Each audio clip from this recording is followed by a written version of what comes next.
Hey guys, StarCraft here, and I'm here with Ian again, as he informed me something and I realized we had to talk about it. Those of you guys know about DC's round robin that's been going on. It has been basically where we'll let the fans decide with very questionable results, to put it mildly. Although I gotta say, the what shook up to the final four, I wasn't that surprised on, and I actually thought they were all, even with the Suicide Squad one, we're all pretty decent choices. Be it what the story is, who the writer is, or who the artist is. What do you think, first of all, on the whole project? Well, I just watched a great video by Comics by the Numbers, who's a great observer. And he said, and I think this is true, if they had just... Oh, he just followed me, by the way. Oh, nice. He's got a lot of great insight. And he's on DC Universe forums, which is how he has been observing a lot of this. But he said that if DC had either forced the people who pitched Justice League Queer to pitch it better, or had left it off and instead... So we now know that Justice League Queer will be appearing in the DC Pride special in June. And so maybe spun it out of there as like a digital first or something. Right. If they'd...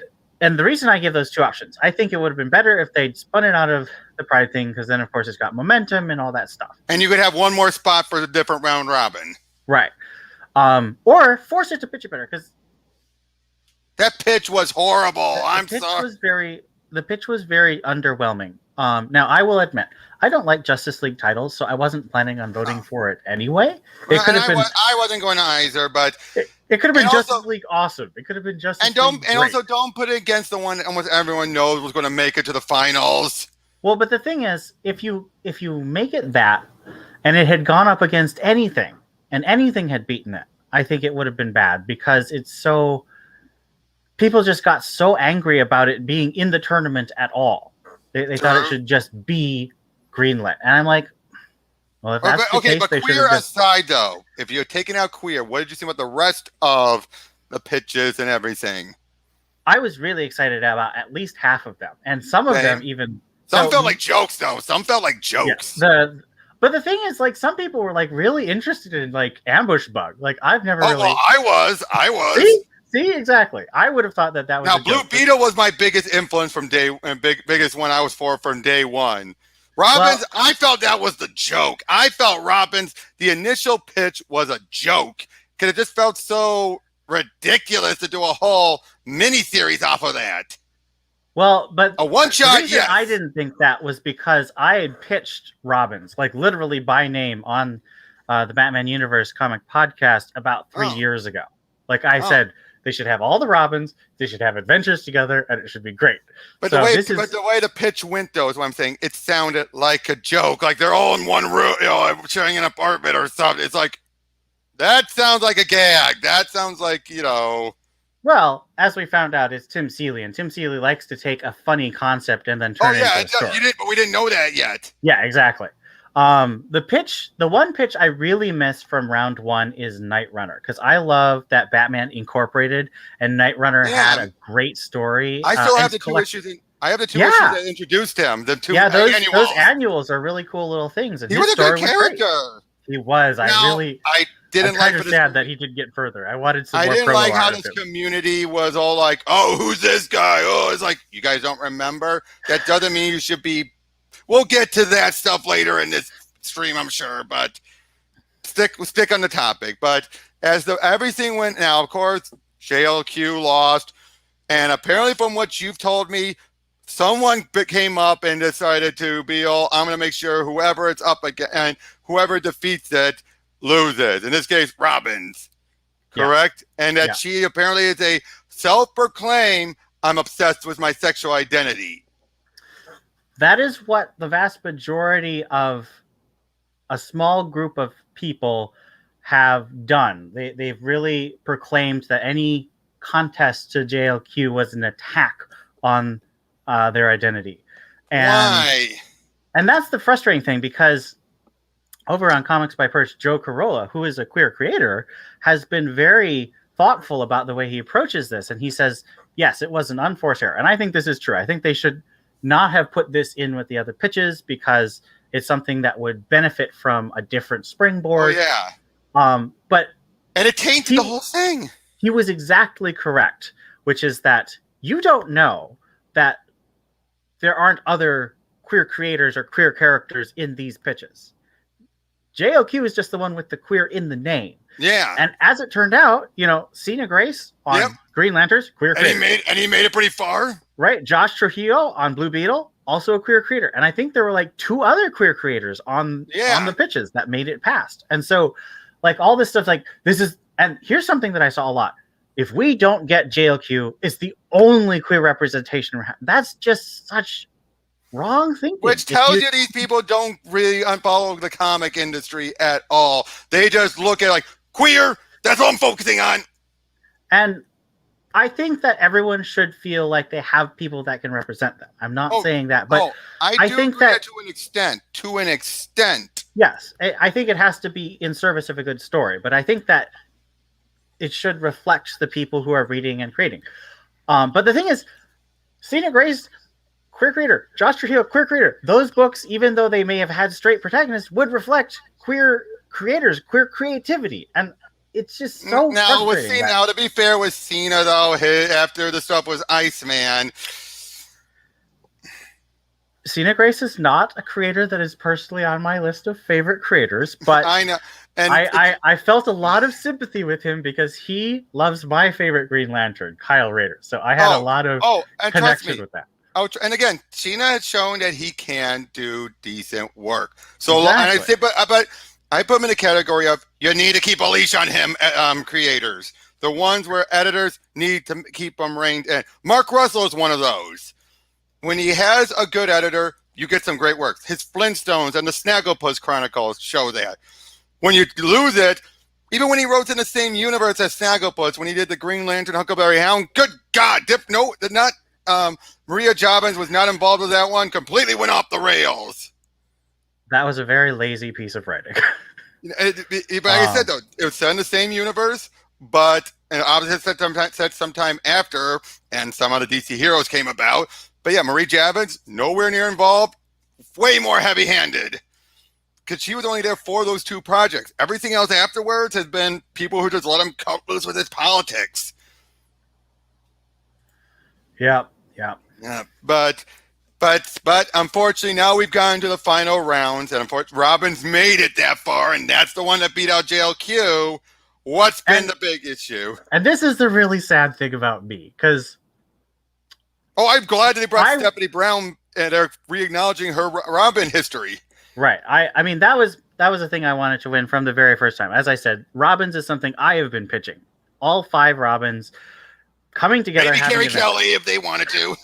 I mean, if you bring Carrie Kelly back, she is around. She is around. She is around. But not a Robin. There's a graphic novel that's being written by Frank Miller with Ben Caldwell doing art. That whoa! Where was this announced? Oh, it's been announced 3 years ago. But that's probably why. Is it a Black Label book or something? Or yes, it's part of the Black Label stuff. I hope it's better than Golden Child. Oh, I like Golden Child. That was a fun book. Really? With the politics, all that heavy-handed politics? The heavy-handed politics stuff and Darkseid being so out of character? I mean, whatever. But I loved the way he wrote John and Lara and Carrie. Laura felt like a regression. Laura felt like a regression from how she ended in Dark Knight 3. What are you talking about? I mean, finally starting to learn. Bit of a regression. But the fact that she's willing to work with Carrie, I thought was a good sign. Okay, that was true. But the fact that she was starting to, deviation, but it's just like the fact she was starting to learn from her father, and now it feels like she's right back to being all, who cares about humanity again. It's just like, you're obviously been with your father for a few years by this point. Have you learned nothing? Yeah. And then the fact that John's become so cold, and it's like, Frank, I was hoping that you actually learned something. Now it feels like you're just regressing. I mean, maybe it's because I also was a little disappointed. Well, I was fairly disappointed in Superman Year One. So I thought it was, for the most part, compared to Bendis' work anyway, it was surprising. surprisingly good. The only thing that bothered me was, oh, I really love Lana. And at the very end, you think there's like, we're still going to be communicating. Never brought up again. And then Lori, never brought up again in issue 3. And Lois doesn't even get an issue. Lois for a moment, and then quickly write the 1D. Yeah, it's like, Clark, are you just thinking with your below your belt? Is that all you're thinking in life? I was disappointed in several specific creative decisions that Frank I did made. like how he finally made it clear, even from the beginning, Batman was. Even then, I'm sorry. The fact that he's finally acknowledged Batman would lose if Superman really cut loose. Yes. You gotta be honest. That people completely missed the whole point of that original fight. Zack Snyder.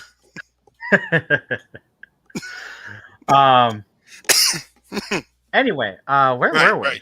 Round Robin. Right. So I really wish that Superman and Lois had beaten Suicide Squad because I thought that pitch looked awesome. Oh, if there was anything but to lose to Red Robin's to lose to, it should have been that. But Superman and Lois versus Robins, I'm a winner either way because those pitches sound great. Suicide Squad just sounds so. It's only one because of the movie. Let's be honest. I don't know about the movie. I think it's Harley myself, but I read the pitch. I read the pitch, and I can be persuaded. I like some Suicide Squads, but this pitch felt. I mean, they had Harley breaking the fourth wall in one page, and I just felt like that's the laziest way to do. Because they're just going right back. They're just going right back to Palmiotti and Connor stuff, which wasn't bad, but I mean, it's the most popular that Harley's ever been. But and it's what the movie did too, Birds of Prey. Yes, but I mean that wasn't. It was successful, but only because of COVID. Everything, if all the other movies had released as normal last year, looking back, I did rewatch it, and it is, oh my god, horrible as everything. I will rank it still above some other comic book movies, just not. Still near the bottom. I'll be honest, I still got something more enjoyment out of that than Thor Dark World. That's still my bottom of the barrel. That's not saying much, because Thor to the Dark World is... It was boring. I'm sorry. A really boring movie. And they had Christopher Eccleston. They made Christopher Eccleston boring. And Tom Hiddleston. It's just not a good plan. I know. Like they gave Loki more to do, and it still felt so boring. And Eccleston got screwed. He got screwed because they gave Loki so much more. Well, and also the rubber mask thing and the writing for him, like he wants to end the world. Why? Reasons. Now delete those scenes to explain it a bit, but you should not delete scenes that make your villain make sense, though. Unfortunately, they had to do it to make way for Loki. Okay. Anyway. Right. I just think that pitch does not look. Now, how effective? Let me for that. How effective has this person been? Because from the way you may sound like they're the main reason why on the forums it's been doing so badly. Well, I think it'll be interesting because I think if Blue Beetle had beaten Suicide Squad, it might have been easier for them to manipulate things because their whole thing was we need a queer creator. And I don't believe that the Suicide Squad people have a queer creator in that group. Not that I'm aware of. Unless I know that Neve did something. I like Neve's art. And it's Rex Ogle, right? Rex Ogle's I don't know. Rex, I don't think so. Yeah. If they are, they're keeping it to themselves. Now, the one thing I will say that's good is that, and I hope they do this, is for the third round, they actually kept the vote secret. Mm-hmm. So you couldn't tell who was winning, and therefore you couldn't... Now, they kept the secret on the forums, right? Yes. Right. All right. So hopefully they do the same thing here. I'm hoping they do the same thing. I also kind of hope that they... I kind of want them to shorten the voting time, because I don't think it needs to be a full week.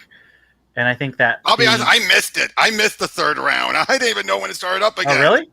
Yeah. Interesting. But I will say this. Hold on.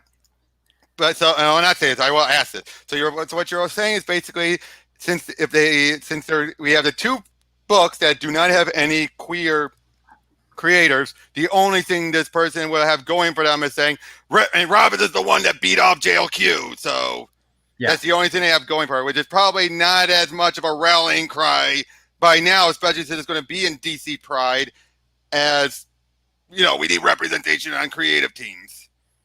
Well, I mean, as far as we know, I don't know the sexuality of anyone except Tim Seeley. And honestly, I don't know if Tim Seeley's straight or if he just is currently living a life where he's married to a woman and has children. He could be bisexual. I don't know. Hey, Steve Orlando's bisexual, but he has a kid, but people keep thinking he's just plain gay. Right. I have no idea if Baltimore Rivas or Diogenes Neves or any of these people are. Yeah. Who knows? Again, like I said, they keep it private, and that's their own business. Right. They don't sensationalize it like a certain former Bleeding Cool's contributor. Yes. I'm not going to. Who I don't even care about bringing his name up. Well, anything involved in that website just makes me sad because they. And there were some. Have they been involved? I deliberately avoid everything that they're involved with, but have they done anything with this round robin stuff? Nah, they would talk about it. They would talk about it. They would show off the preview art and maybe talk, sensationalize a few things like the JLQ stuff initially, but otherwise not that as much as you would think a comparison. Okay. I mean, they just do more of the traditional showing. If there's preview pages, show it off.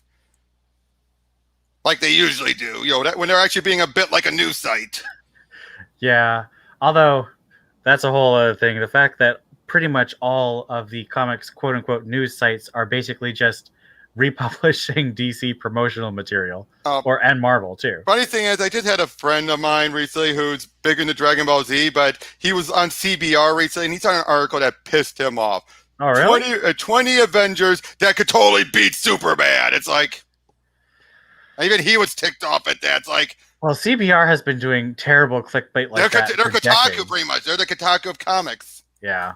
I feel so bad. I wish the guy who sold it off didn't sell it off to those people. I wish he sold it off to someone else. But anyway, there's the round robins talk. I mean, I hope it wins still. I still hope it wins. I really wish this was a case. And this is what I wish more people went into the contest with is multiple things they were excited about. Because I was excited about Green Lanterns and Zatanna. Well, I was excited about Green Lanterns when I learned it was Kyle. So I was excited about Green Lanterns. I was excited about Zatanna. I was excited about Robins. I was excited about Night Runner. I was excited about Superman and Lois. Oh, not Blue Beetle? Oh, and Blue Beetle, yeah. Yeah, because I thought there's 14 of these pitches, so I forget some. I know. I was so excited for Blue Beetle because, like, him graduating, about time. Yeah, and Starfire was in that pitch, too, which was also really cool.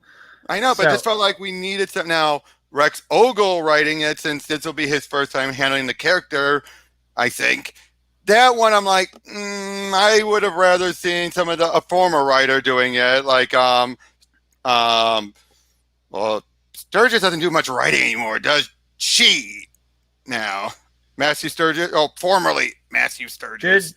Did Sturgis do writing on Blue Beetle? I thought it was mostly John Rogers. Rogers. No.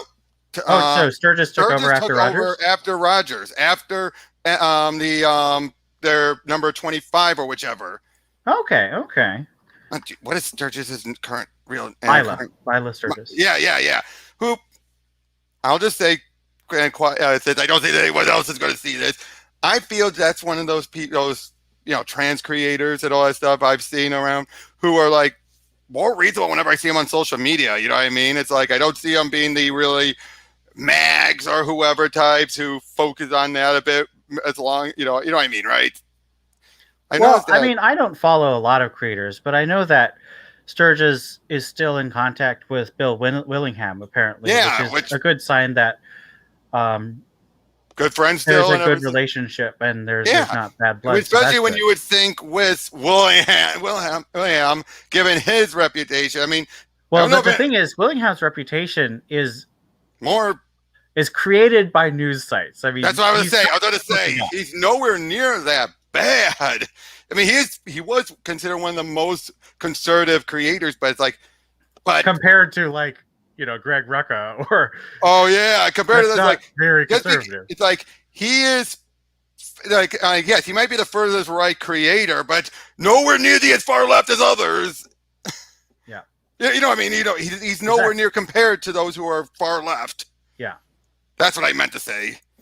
But because he's more one because I love his work. I wish he gets more work. I wish. Well, here's something. Oh. He is going to be making at least one, probably multiple announcements at the end of June. Ooh. So keep your eye out for that. He's been dropping hints about that for the last now indie or big two. I'm pretty sure at least one of them is going to be big two. Okay, that should be cool. That'll be nice. So keep your eye out for Willingham. If he can get that, I'll say if he can get that. I'm not saying there's going to be guaranteed hope for Dixon, but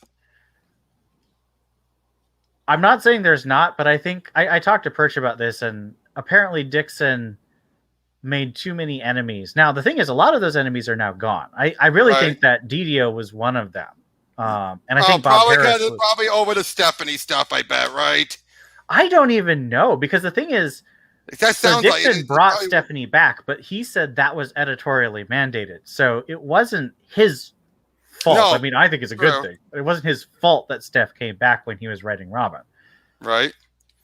But who knows, though? Who knows? But nobody is willing to say. I mean, Dixon's asked everyone he can why he was fired in 2008. And then what happened after Bane? What happened after Bane and everything, right? I mean, Bane Conquest was all right. Bane? Okay, so I bought every issue of Bane Conquest. I did too. I have it all.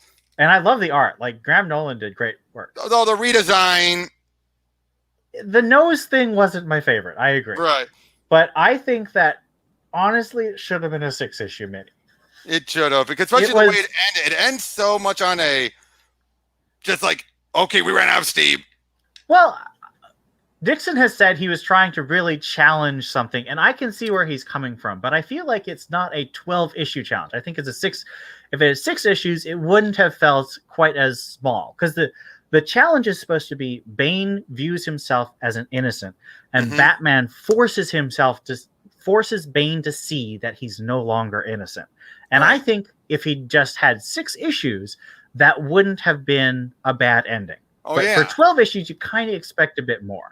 Exactly, especially when also I remember at one point they always said they were trying to build him up the new Doctor Doom or something, and I'm just like I didn't get that. I had that feeling up until we got to the final act, and then afterwards it just felt like, wait, what? You're not ending in the spot you claimed you were building up to. Well, the other thing I don't really understand about Bane Conquest is originally I was hearing that it was supposed to be in continuity after what Tom King did. No reference of it whatsoever. But it doesn't work that way. Nope. And in fact, it came out around issues. It continued on while Tom King was still doing his stuff. Right. That's another reason I think it should have been 6 issues, because then it could have actually fit in somewhere. But whether or not Tom King would have used it, who knows? Probably not. Especially when you have that guy with the big head and everything. I'm like, what is up with that character? What? The robot guy? Yeah. Mostly a head. Yeah. That's what that always just threw me. I'm like, okay, there's some things that worked. That was something that worked only in the 90s, I'm afraid. That except MODOK works. MODOK works, but something like that just It is a little goofy. But anyway, you were saying? I think that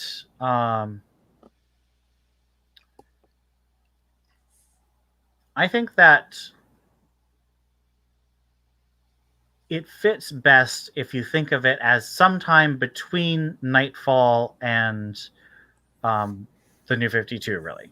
Yeah, I can see that because it's or would you say pre or post Suicide Squad if you had to go there? You could, after Gale's handling of him. That's a good question. Because Gale kind of redefined him a little bit. A lot of ways for the better. In a lot of ways for the better. I like what Gale did with Bane, but it's It feels like it should be right before Suicide Squad. I think I don't think it really works with after that. But the thing is that Secret Six ends with the New That's what I meant. 52. Secret Six. That's what I meant. So it doesn't. We never get to see a post Secret Six Bane. Especially the way it ended. Yeah. That felt a little rushed, and it felt like it was rushed because everyone was. Well, I know, but it felt like throw away some of the character development just so you could wrap it up, because it did not feel like they were building up to that at all. No, I think it works okay, but it definitely. Gale tends to do really long-running plots, and it didn't feel like she'd come to an end. At least back then she did. I don't know about that's true. Now I think that you know what? I wouldn't be surprised if that and Batgirl probably turned her off from doing it anymore. Probably because she realized I'm probably not going to have any more long-form runs anymore. Well, and the thing is that Gale is an interesting case because she is a really well-known name, but as far as I know, other than Batgirl, she's never had a real sales success. Not even Birds of Prey? Birds of Prey was a middle-level seller. It never was A-list selling. And that depresses me because Birds of Prey is fantastic. Well, she did an amazing more of the first job. volume than the second. The second was The stuff she did just before the New 52, that was very uneven. There was like 5 issues in that 15 issue run that I think were actually really stellar. Well, but there was also like 13 because the last 2 were done by Billy Tucci. He did the art, and Mark Andreyko did the writing. That's what I meant, Mark Andreyko, sorry. Yeah. But Billy Tucci did do the drawing, I think. Right. But still, so 13 of those issues. Yeah. But 5 of the 13 I would hold up as really good, but the other 7 are either or really bad. Death of Oracle is a terrible arc. Because it's made no sense. It makes no sense at all. I get what they were going for, but it's unnecessary. Technically, you could look at it as being what could transition to her. What happened in New 52, where like, okay, I'm no longer Oracle. I can go get my back repaired. I'm saying that as a joke. I'm being facetious. But I don't think it works. One of my favorite moments: Huntress taking down Shiva through dirty tactics, through such dirt, and she's saying, "Yeah, you might be this bad, but I had older brothers." And just spitting blood into her hand and just throwing it in her eyes and everything. I'm like, you telling us if the fight didn't get called off soon, you would have been dead meat after pulling a cheap move like that from Shiva. But it was still a great move. She earned Shiva's respect, which I love. But also a demand for a rematch. So, but it could be in the future. True, and that's one thing I love about Shiva. She will do that, but sometimes she will do that with the intention of, that's never going to happen. I'm going to let you live because, I still think Shiva's such a tricky character because if you use her too much, then you have to come up with a really convoluted reason why she doesn't kill your main character. Right. Now, but what do you think about her recent appearance in I think Urban Legends? Urban Legends. What did you think about that? I mean, it explains a bit. So, but her having a death wish like that, I did not like it. No, I think that Shiva is a much more zen character, not really a despairing character. Right. He's a character who. Although there have been some versions where I think where it could lead down this route. Some, depending on the writer, like you said, where it could lead down this route. Like it could, but you have to develop it. It wouldn't match up with the Batgirls, this Cassandra Cain Batgirl solo series one. It wouldn't match with that, would it? Or do you think it could? I don't. With how it ended when you had the writer that wrapped up the series, whatever his name was. You know what I'm talking about, right? Yeah. I think with that one, maybe it could have. It's possible, but I mean, I really struggle with a lot of the Shiva fans and the fans of David Cain because I feel like too many of them sentimentalize those relationships. Oh, yeah. David Cain and Lady Shiva are both villains who love to kill. I know that Shiva is more complicated than David Cain. Now, Cain, I would like, why keep him alive? That's why I wasn't upset whenever they would sometimes have it be, hey, well, like, if he's ever dead, I'm like, oh, good. Keep him dead this time. Oh, you're not? Oh, damn it. Yeah, so many people were mad when they killed him off in Batman and Robin Eternal. I'm like, Good. let's leave him dead for like a decade. But it's like, yeah, keep him dead, but still, it's just. Now, what did you think about in the Festivals of Heroes with Cassandra? They're kind of regressing her back to how she was during No Man's Land and the first couple issues of her solo before she had her mind whammied. So, but they're simplifying it, though. But they're simplifying it at least. Yeah, I view both of the stories in Festival of Heroes similar to the way I view the story about Stephanie as Robin in the Robin 100-page. Yeah, well, to be fair, the second one, let's be honest, that was more Dustin Le Guin trying to bring back abuse. Let's be honest. Which I love abuse. I am so glad he brought him back. I love that little kid. That kid, so clever. That kid should be in more stuff. I wish that's such a clever idea that somehow the Venom, because Scarecrow tampered with it, is still in his system, and he could just control it and be like, "Hey, how's it going?" I mean, he's basically like Jekyll and Hyde or the Incredible Hulk, but he can control it, right? But he's more. It's not even the thing. It's not even split personality though. It's just like, right. Hey. And then the times when he did it, like he made his foot big, but not the rest of him. Stuff like this. It's like this kid is, again, that's why I think the reason why they did that. It was more to try and, I want to bring him back. Let's bring him back. Let's make him canon again. Well, I'm not sure he is canon per se. I mean, he's canon in the sense that everything's canon now. Well, I'm pretty sure that anthology, a lot of them were more canon stories, I think, because look at the one with Lien. So yes, that one is definitely canon. But the thing is that I think that's mostly canon because it's written by someone who has an ongoing. Yep.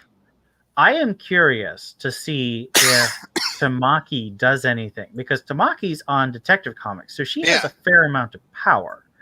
But she hasn't touched Cass, which I think is interesting. But given how she handled her, how she kind of regressed her, and well, I wouldn't say regressed her, but I wouldn't say regressed either. I mean, it was a flashback. But I'm saying, it was a flashback. If it was a flashback, it's a flashback. So, the fact that you see Barbara in a wheelchair. So we have good point. Good. Was it a wheelchair?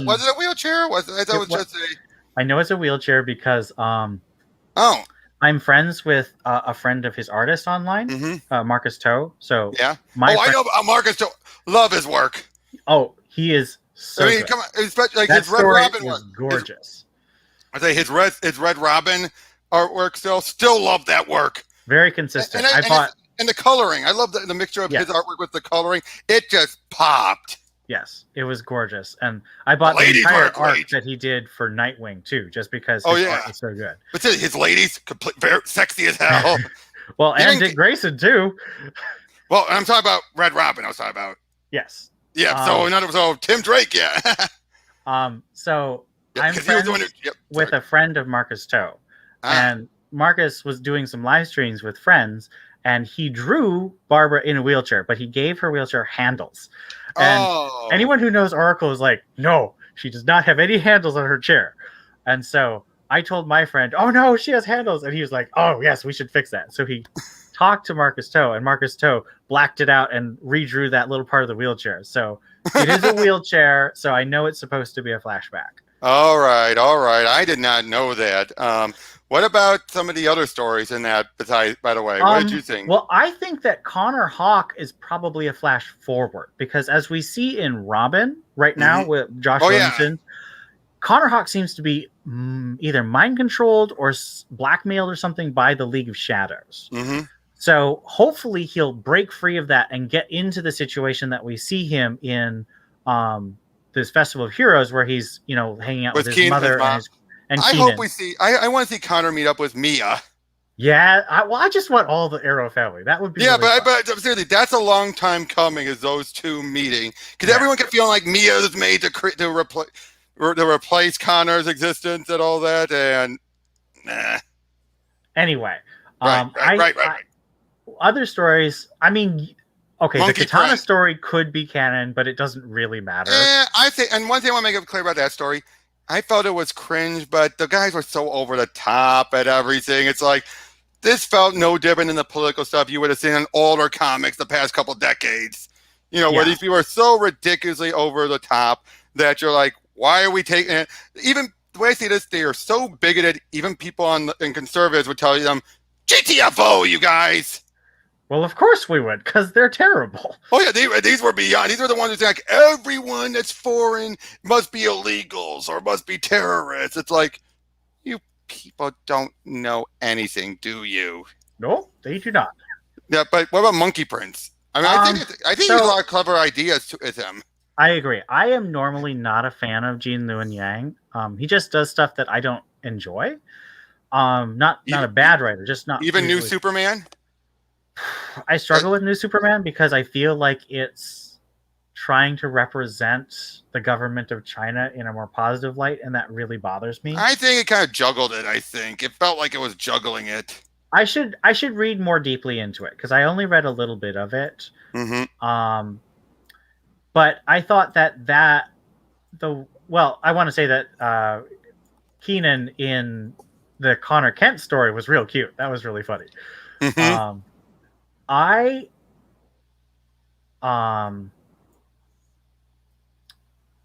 So I normally don't like Gene Luen Yang. However, I thought that the way he developed this Monkey King and then his alter ego, Monkey Prince, and his alter ego, I thought that was really clever. And then making him friends with Billy Batson, Shazam.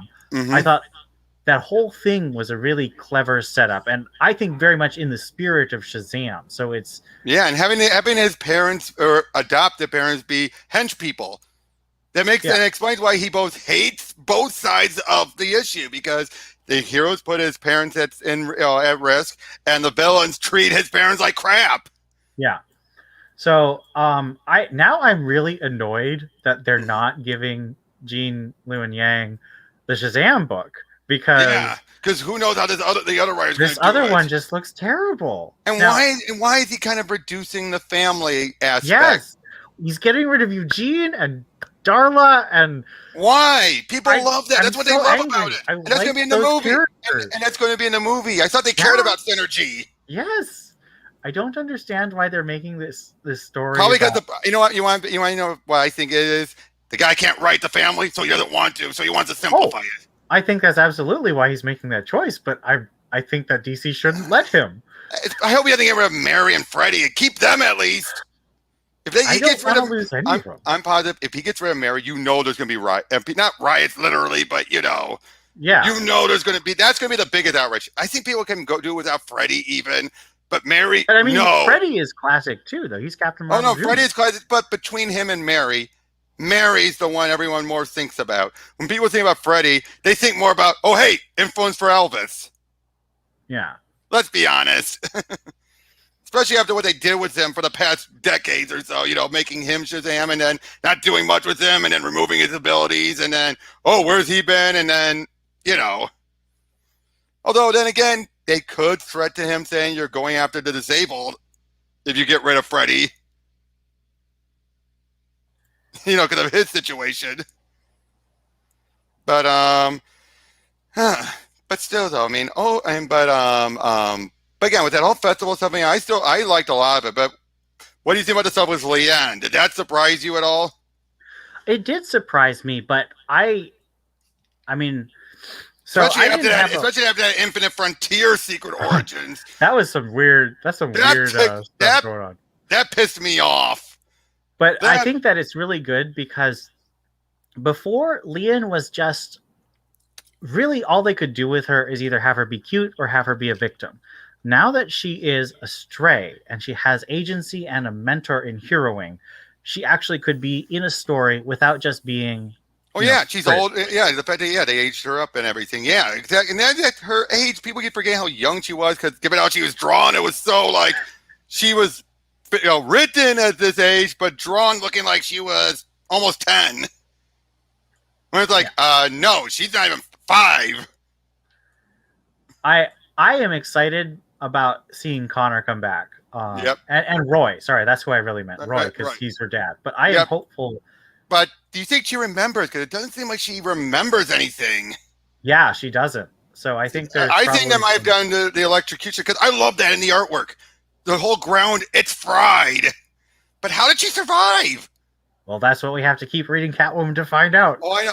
Which you should be doing anyway, because Catwoman's a really good book. And the other thing, though, is if she's as young as she was supposed to be, that could be why she doesn't remember, because she was too young. Yeah. That she was like, what, 3 or 4 when she died? Yeah. Yeah, I mean, people can't forget, like, oh, yeah, she was smart for her age, but again, I think writers wrote her too smart. It's like, she's 3 or 4! She's not 10! And that's, as much as I don't like giving Dan Didio credit, he is right when he says, if you give a character a child, it ages them. Because it does. It does. So Roy can't be a carefree, young, single guy, even if he's not dating anyone, if he's got Leah, because he's now aged. He has to be more mature. And I think that makes for good stories. Now, but a lot of people don't. Yeah, oh, yeah. And unfortunately, that's how a lot of creators, I mean, look at what happened with Spider-Man. Yeah. Oh, he's married. We can't have that. We can't relate to him. By the way, I was caught off guard seeing a pregnant Betty in the recent issue of Amazing Spider-Man. I was like, what? Who is Betty supposed to be with anyway? I think that was from Flash before he died. All right, I forgot Flash. Because we don't know what the time gap is. He only just now got resurrected, but we don't know the time gap between his death and now. I wouldn't be surprised if that was Flash's, because we haven't seen her since Venom. So wait, when did Flash get resurrected? At the end of King in Black.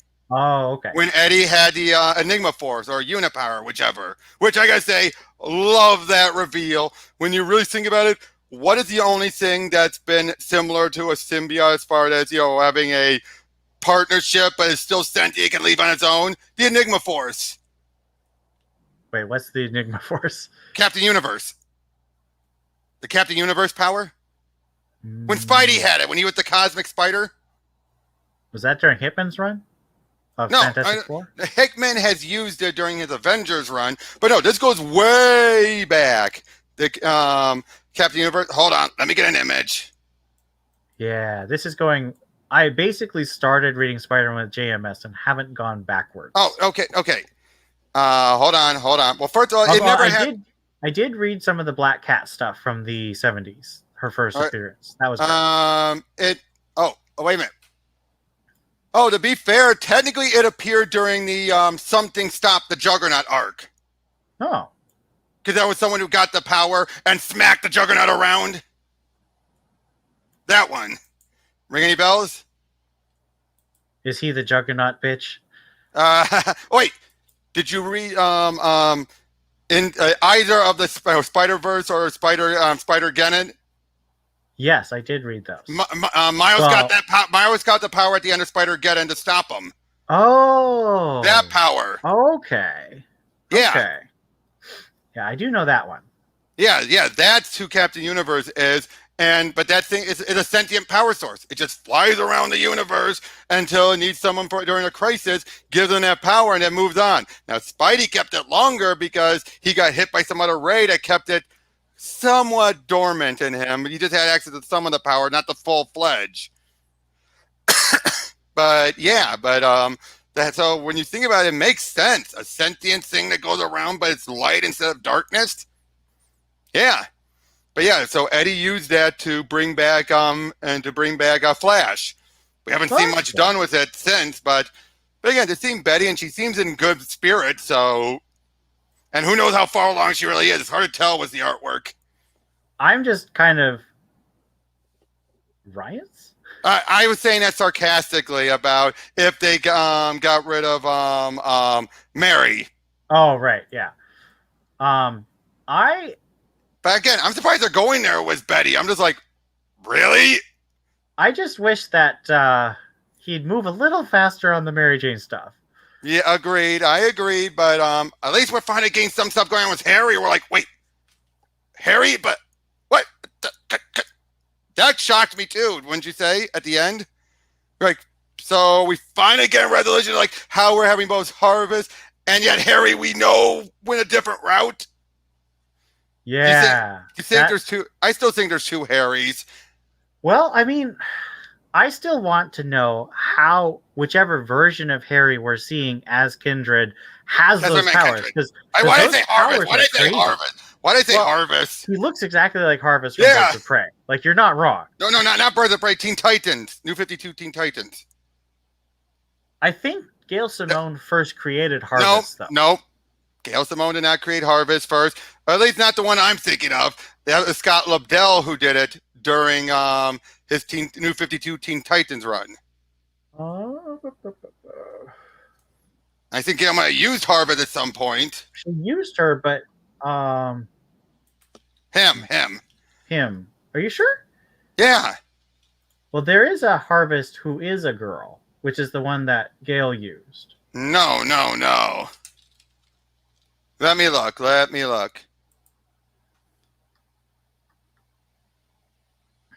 Oh, different Harvest, completely different Harvest. But it has a very similar look to Kindred. Yeah, but trust me. Well, yeah, you're right. Yeah, definitely. But yeah, though. But still, though. I mean, now we see the other Harry. I'm like, I kind of figured there's two of them. There has to be two of them. Because why else would wait? But remember the big storyline that's coming up. Which one? I forget. The Chameleon Conspiracy. Oh shit. Now, what do you think about the end of King's Ransom? Do you think it was worth that big book, or do you think that was more done just for release reasons? I haven't read the big book. I've only been reading the main book, the main. But you are aware of what happened at the end, at least what Boomerang did. Well, Boomerang's on the run again, but I don't remember why. He betrayed Peter and gave, of course, because he's Boomerang. And he gave Kingpin the tablet. Oh man! And brought back Rose, his son, not his wife. He brought back his son. Interesting. I know, but even in the main issue, that's why they're like, why would he bring back the Rose? I thought he hated his son. Because he is a self-destructive, self-sabotaging character. Yeah, but who knows? But again, I gotta say though, the fact that this is like the year of Spidey events, but again, it's paying off all these different arcs. Although I gotta say, I'm loving seeing some witty back and forth between Robbie and Tombstone. How they're that was really funny. It's like, I'll backstab you. You try it, I'll do it. I love that. That was just like, they're still good fathers. That's the thing about them. They're good fathers. And that means they'll put it aside, but still be grudgy, like, I've got my eye on you. I wish people gave Nick Spencer more credit for being able to do good banter, because he does do a good banter. I mean, once he finally got, and did he take a break? I think after a short break after Captain America or Secret Empire. I think he did. He took about 6 months at least. Yeah, I think that's why. I think he did to clear his head of his politics. Well, and also to read Spider-Man, like it's very read that too. Every Spider-Man issue, and it shows. And it shows. And the fact is, it feels like a Spider-Man run. Yes. I'm sorry, Slott, it started that way. But as it went on, it just got so like, I want to make my Peter a Sue, but not go too far into Sue territory. Like, I want to give him the life he deserves, but I forget why he doesn't deserve it. I still really, really dislike Worldwide. I just think that was such a bad choice. Slott? Making Peter into basically Tony Stark. I just think that's such a bad but now I get why Slott felt it was good, because you think, okay, why do we give Peter finally be able to make money off of his his brain power and everything? But it was done so badly. Yeah, the execution. He turned Peter into this like just whiny backstabbing. Exactly, and then doing it, riding off the coattails of Doc Ock was what really. That's the reason why Nick Spencer opened up was that. Being all like, what was I thinking? Well, and the thing is, Superior was a perfectly fine idea. Oh, it was fine. It was a fine idea. Although the ignoring the continuity that Felicia's identity has been out of before, just so you can make her a villain again. I'm sorry. That always pissed me off and will always tick me off about Slott. I am so grateful Spencer fixed her. Yeah. Oh my goodness. That was such a good little arc. Yeah, it was. It was just like, it's like, you know what I mean, right? It's just. Well, and it was just, Spencer did such a good job with that. That's actually, that arc is the reason I went back and read her original appearances, because Spencer did such a good job with her. I mean, now, I still feel she's not exactly in the same spot she was during the good first 3 issues of Evil That Men Do. Those 3 issues, not these last 3, the first 3, because that was some of the best Felicia writing, in my opinion, was in those 3. You know what I mean? Just her flirtiness and yet being loyal, but to a fault, and yet you're reminded about where she stands on her morals and everything. How even when she says stuff like, you see a badge wedge between his cleavage, you're both grown, but you also realize what she means by that. It's like, we're not cops, Peter, and yet Peter wants to still stay closer within the law. You know, things like that. That's what I just love about those and those 3 issues. That's why it's always been some of my go-to.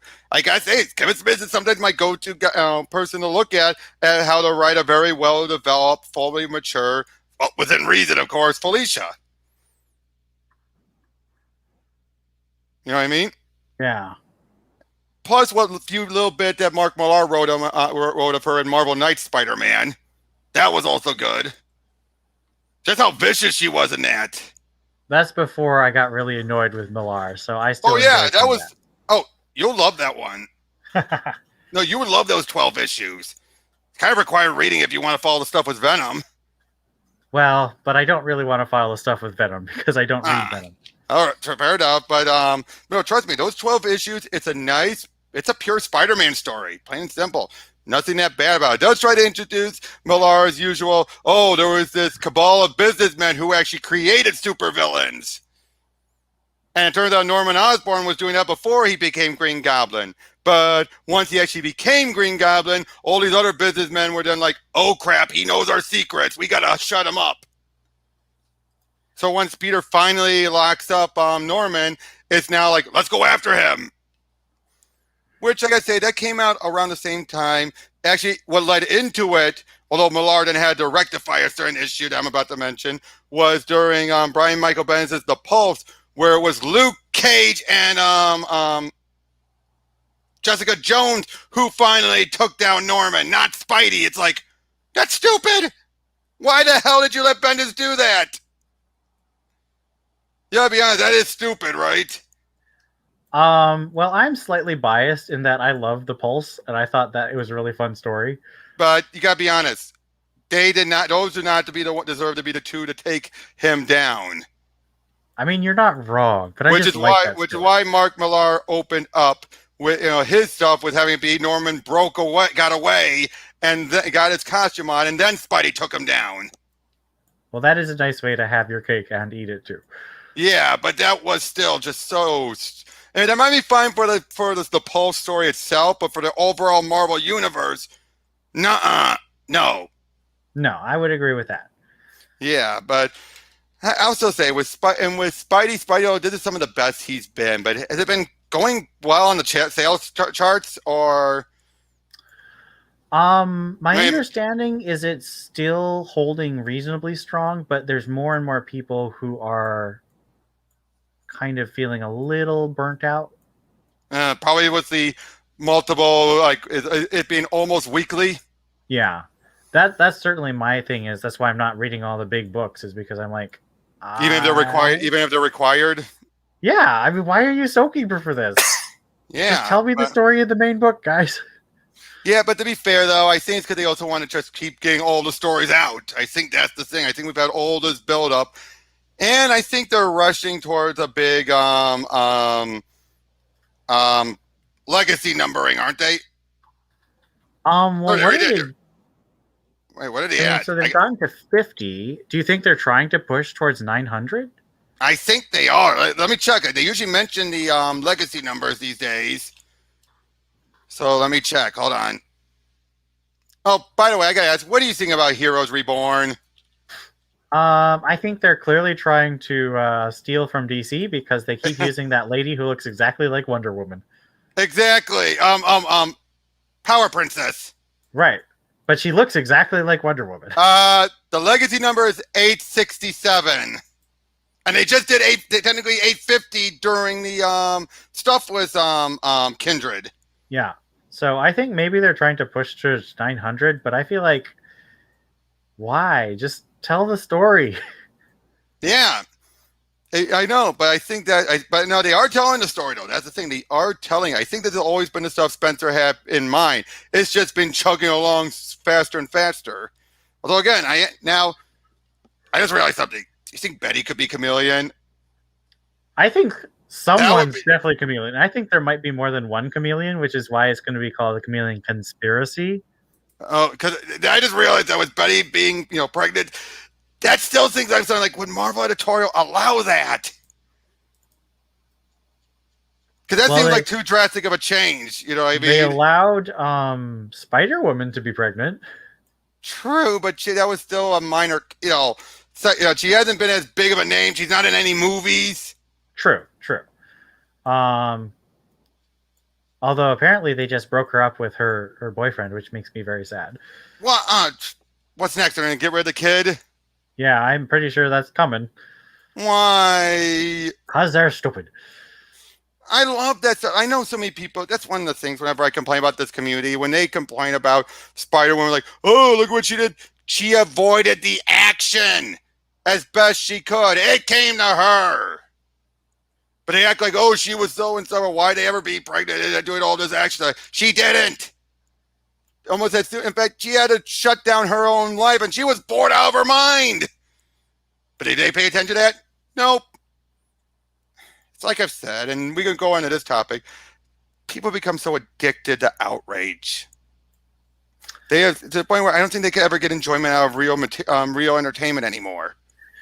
Yeah, I really worry about myself in that I want to be focusing on the things that I like, but I also don't want to necessarily say things are good when they're not. So I agree with that. I agree. Trying to That find is that fine. balance is the tricky thing. And I agree with that. I am not saying say things are fine when they're not. Like the stuff with He-Man, I am defending my hope for it. Doesn't mean it. I think it's a guarantee. Like, oh nope, it's gonna be fine. La la la la la la la. No, I'm like, this is why I have faith in it. Unlike you guys who have no faith whatsoever. Even though some people claim, oh no, we just look at it as a red flag. You're not looking at it as a red flag. You're looking at it like it's gonna suck. It's guaranteed. All those rumors were right. I mean, did you see my tweet I did recently about the Scarlet God figure and the image from one of the DC comic run?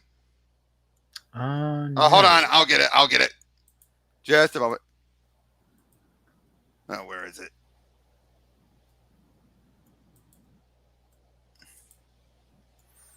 Here we go. I'll share it here in just one sec.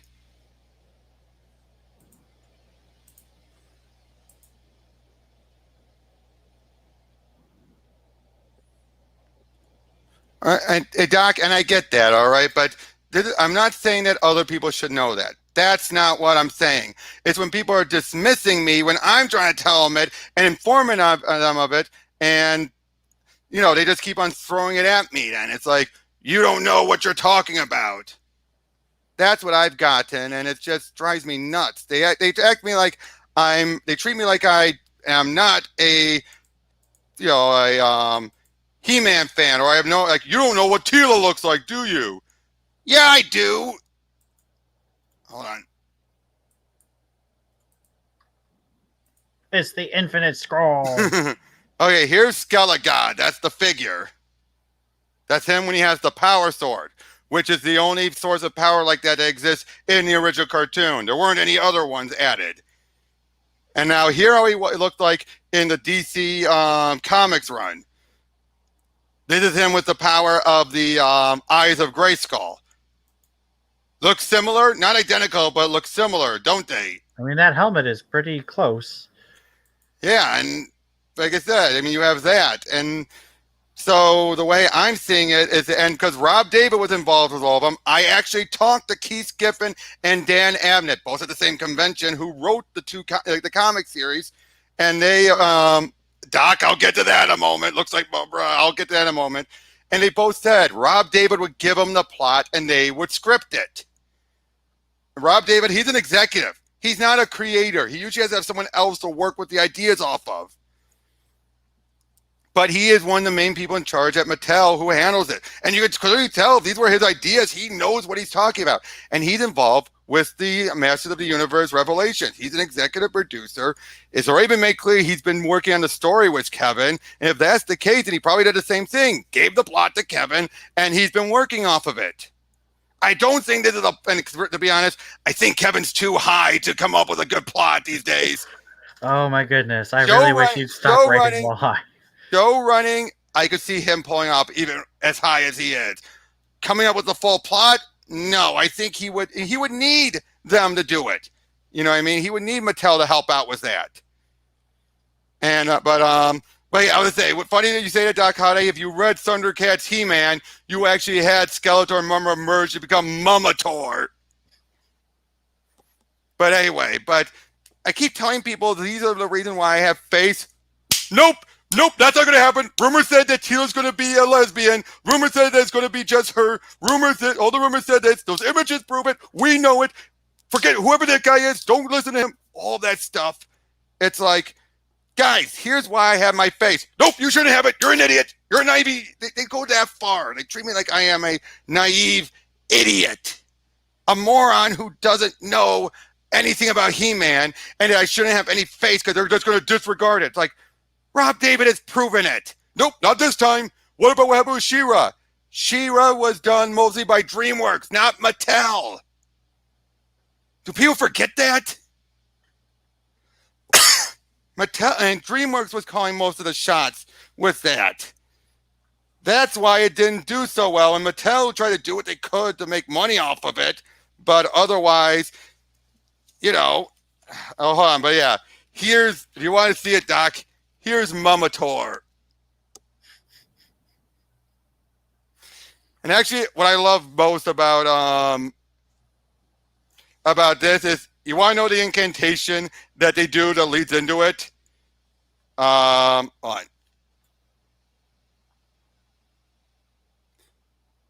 Oh yeah, I agree. And you know what? And I agree with that, Doc. I do, but I won't read it, not now. But hey, Doc, let me ask you though. Where do you? And I'm asking you, Doc. Do you get why I'm saying this? Why I defend this upcoming series? Do my points make sense? I'm asking. I mean, do they make sense to you, Ian? Yeah. I just want to hear from someone else if my points make sense, because I've been talking with so many of these other people who just want to listen to Clownfish and everything. And every time I try to bring it up, I try to tell them, it's like, nope, Clownfish said. All these other people say, it's like, you people just want to listen to everyone else. You don't want to think for yourself, and you just want to be constantly outraged because that's where your true entertainment is. Your entertainment is watching other people bitch and moan about the outrage. Well, yeah, Doc, they don't know the comics, but this ties back to some of the lore. Like when they say, oh, Teela's going to be the main focus. They seem, from what I recall from one of their videos, they do mention how Teela was is the daughter of the sorceress. They don't bother thinking maybe she's taking over that position as to, gather everyone back to over. Did they ever think about that? No, they say, oh yeah, she's supposed to be the daughter of the sorceress. Oh, but why is she taking over? It's like, maybe because the sorceress died. That's what I think is going to happen. I think the sorceress is going to die, and then she's going to have to take over. It's what they did in that DC comic. So much of what my thing that matches up that plot summary follows alongside a lot of the points that happen in the DC comics. What am I outraged at, Jazz Crab? I'm talking about how people are just constantly want to be outraged when it comes to the Masters of the Universe Revelation stuff, and how whenever I try to explain it to them, why I have faith. I'm not saying that it's a guarantee that it's going to be good. I'm not saying that I could be wrong. But the reason why I have faith in it, I tell them it, and they completely dismiss it. Yeah, that's the thing. Yeah, the sorceress was the main focus. He-Man was he was her bodyguard. When you really think about it, He-Man, everything he was doing was to protect the castle and then protecting her. So if anything happens to her and Teela takes over and being it, yes, I'm outraged at the outrage, but more because of how people talk to me about it and treat me about it. You know what I'm saying? It's like how I try and tell them, this is why I have faith, and then All right, all right. I get the point. But you get why I'm. But yeah, I think that it's been a very. I mean, it's the same kind of thing on the other side as what's happening on DC Universe with the round robins. People who should be trying to be excited and being excited with other fans are instead taking the time to just drag other people down. exactly, and it's like, and again, it's one. And the fact that now people, I've seen so many people saying there is no middle ground. There was never a middle ground. Yes, there was. Not everyone stands on two extremes, people. I mean, why do people think that? You know, if we gotten that far, if society fallen that badly, Well, there's a cynical reason for that, and there's a non-cynical reason for it. The cynical reason is that is where you get your money. If you look at the people who yes, make the most money, is the people who stoke the outrage. The non-cynical reason is that a lot of people feel really isolated, and so they genuinely feel like there's no one who's willing to listen to them. I think true, there are people who are willing to listen, but it takes work, and a lot of people aren't willing to put in the work. right. Hey, Lorenzo, yes, He-Man's name is in the show's title, yes, but there's also the Masters of the Universe as well. It's He-Man and the Masters of the Universe. You got to remember that. So, and again, we don't know what else is going on. We just know from a summary of what's going on. We got to wait.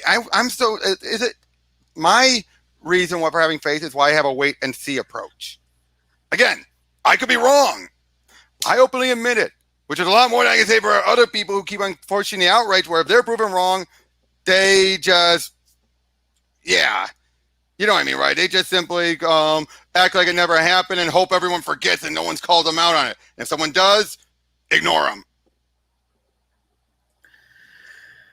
Well, I think that, I mean, to use another example, if I had stuck with, just my frustration with what Disney's done with Star Wars, I never would have been able to enjoy The Mandalorian. But I do enjoy The Mandalorian. So, Oh yeah, exactly. And I mean, I enjoy it too. Oh, by the way, where do you stand on the rumors of Brie Larson becoming Mara Jade? well, I think she would not be a good Mara Jade. Save here. Feels like if anything, someone told her about the character and thought that's your way to jump on.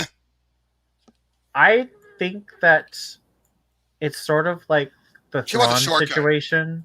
I think she wants a shortcut. Well, yes. But I think that it's like the Thrawn situation. They can't really do Mara Jade in a way that I think would make people happy. Now, I think Thrawn that at least worked. Thrawn at least worked for the most part. well, I think Thrawn works in the books. I'm not very pleased with him in the cartoon. But Really? yeah, I think they tend to make him just kind of a generic villain who sounds smart rather than actually plotting. True. Perhaps maybe that's it. I think I probably look at it through the filter given by the books. Yeah. No, I really like the way they've done that. Tim Zahn's done him in the books. Mm-hmm. I'm very excited about the third one. I just got my a copy. Oh, I got you, and I got the audiobook too. Oh, I love the way they read those books. Such oh yeah, voices. That's my preferred voice. Yeah, agreed. And how powerful it is with the force. You talk about the Doc talk about the child. The child. To be fair, I think that's why they got rid of him. I mean, granted, some worlds they could have Kathleen, but really, what can you do with him when he's going to be stuck as a kid for so long? Yeah, I mean, the thing about the child is supposed to be the catalyst for the Mandalorian's journey. The child's not really the main character. And we already know from Yoda, the species are naturally powerful with the Force. Ridiculously powerful. Oh my goodness. Okay, Jazz, I get where you're going with this. All right, please stop. All right. Outraged that I am not outraged. All right, please, Jazz. Okay, I get the point. But yeah, that's the other thing. It stole the toy, so it got the job done. Let's be honest, that is a big reason why he was created. Hey, I love buying a good Baby Yoda toy too. There's nothing wrong with selling toys. Yeah, but seriously, the Mandalorian, it's built up so much and it did so well. A lot better than the High Republic, which is let's be honest, you wanted a go-to example of people intentionally wanted to screw over things just out of petty outrage? Look at the High Republic's retcons, right?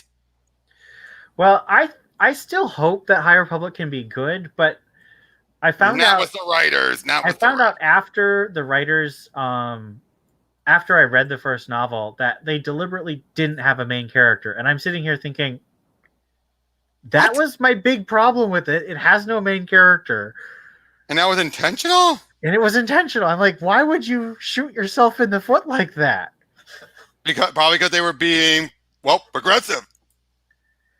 I just want them to write a nice romance novel about Avar Kriss and Elzar Mann defying the Jedi Council and being Jedis together. Yeah, but I don't like also what they're saying with Yoda, the stuff with Yoda and all that stuff, and how the comics now are trying to derail Luke. Wait, how are they trying to derail Luke? From what I heard, it's been a while. From what I recall, like the comics, maybe not been High Republic, but some of the recent comics in general have been trying to set up how he never was the chosen, all that stuff. I seem to recall. I could be mixing up. It's been a while since I've followed any of the outrage going on. So, to be fair, I haven't really read any of Marvel's comics, so yeah. But they are trying to mess up Yoda by claiming, oh yeah, he was doing bad from the beginning. Wait, what has he done bad in High Republic? No, they're trying to set up that he's the cause of all the faults in the Jedi Order. That's what a lot of people read into with it. And I'll say this to those people who are ticked off about look at this. I feel like this guest is a wedge between. But like I was saying, those who are complaining about that book that was on that shouldn't have been released, that was on Amazon, got taken down. What part of it wasn't supposed to be released? Don't you guys get? Right? That was such a weird thing. I don't believe that they left it up for a whole week. That's so weird. I know, but okay, guys, I get it. Please. But yeah, but it's like, but they act like, oh, it did more than High Republic. It's like, it was never supposed to be released, guys. Would you stop, please, acting like this is a big conspiracy? That's an example of what I mean about them trying to find outrage just to be outraged about. That makes no sense for them to be outraged about that. It's like, well, it was good while it lasted. Nope, they took it down because of this. Like, again, what part of never was meant to be released don't you guys get? You know, I am going to bet that someone's going to say, in like 10 years, we'll find out that they deliberately left it up for the week so people could buy it. Yeah. I think we're going to find that out in 10 years. Exactly. Because it was so bizarre, because Disney is so aggressive about taking things down. Yeah, but again, though, that could have been such a stealth thing, though. So, maybe not. No, that was the number they claimed it pushed. We need more KOTOR. I finally started playing that game. It's a great game. Yep.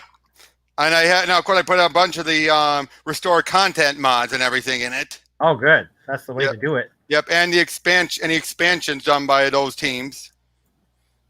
But I also might go and do a little bit of Mass Effect since I got through EA Play Pro, so I didn't have to pay for it all the way, completely. Mass Effect Legendary. Oh, nice. Although I gotta say, even I've seen clips of them how they fixed the Miranda's butt shots. Okay, fixing the Miranda's butt shot thing is so dumb. They should not have touched it. It's like, you zoomed in and you didn't even fix the resolution when you zoomed in. It looks so bad. It's like, that must have been such a last-second thing for them to do. It had to be a last-second thing. Well, BioWare these days has been is there anyone left from the original team? I don't think so.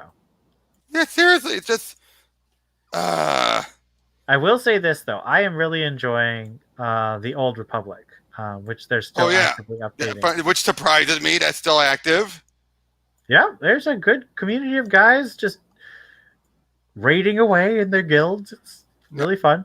Hey, since you're a Batman fan, I want to ask, what do you think about this Long Halloween Part 1 and 2? Do you think it's going to be good or not?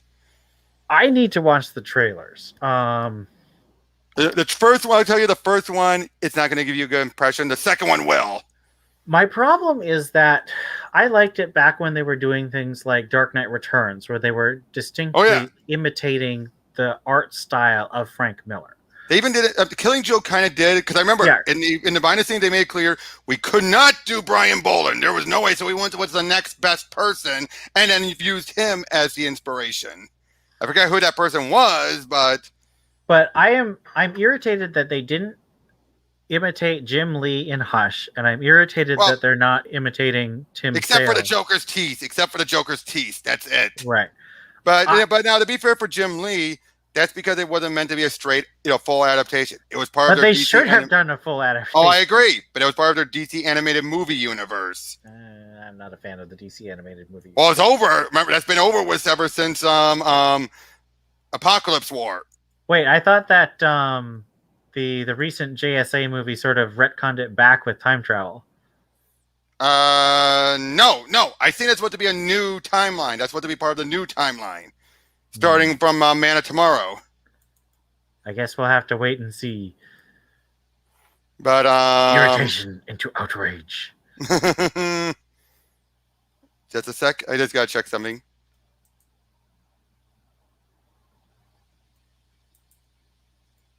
It's got a very, very delayed email from someone that's like, that's a bit out of date. Oh, you don't like DC animation? I'll be honest though, I have not liked their animation style since Man of Tomorrow. Let's talk about the news. We have the Superman cartoon, we have the Batman cartoon, and we have the. First of all, if anyone who ever watches this in hindsight hears me say this, I have nothing against J.J. Abrams. Everyone keeps saying he's the killer. I do. Star Trek was terrible. Okay, what I mean by that is, he's not the killer franchise everyone claims he is. All right? No, but he does get himself involved in franchises with too much. But here's the thing. He's been brought on. He hasn't gone looking for those products, except for Star Wars. He hasn't gone looking for those projects. They bring him on. He does what he's told to do. And to be fair, compared to other creators who throw everything out the window, he does usually do what he can to have it, work. Whether or not it's him and just happen to be the creative team he has with him or not, who knows? But let me come with Star Trek, he could have just had to be a straight reboot. I still want to know whose idea it was to bring Chris Terrio on board with Star Wars. That seems like someone who was involved in that decision was falling asleep at the wheel. True, but I also say this. I really get annoying when people say he screwed up Star Wars.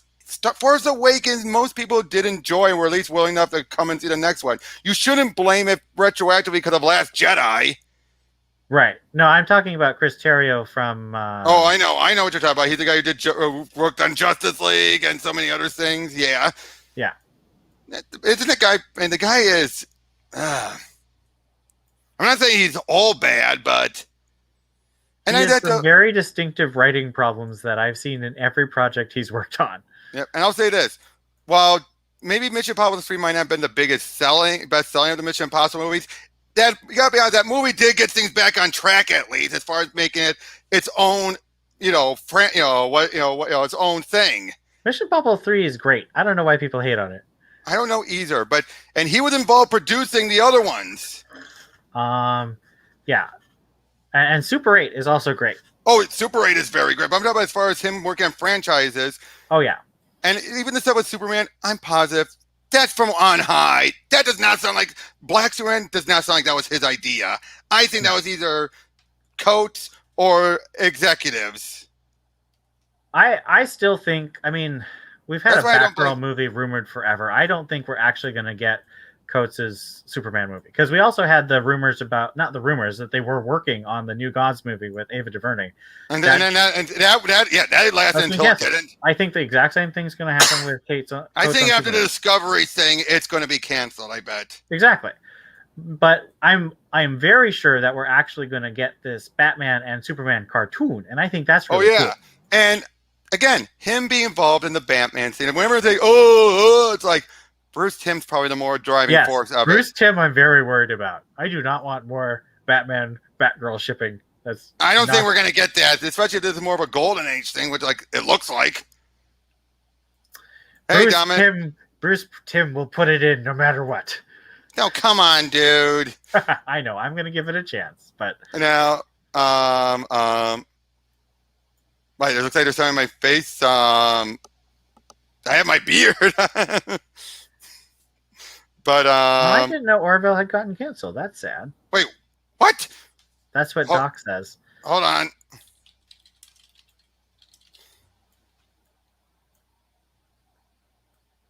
I don't see any new news about that. Yeah, I haven't seen any new news. I think that's more of a. It hasn't been. If it's official, it hasn't yet. But who knows? Certainly not me.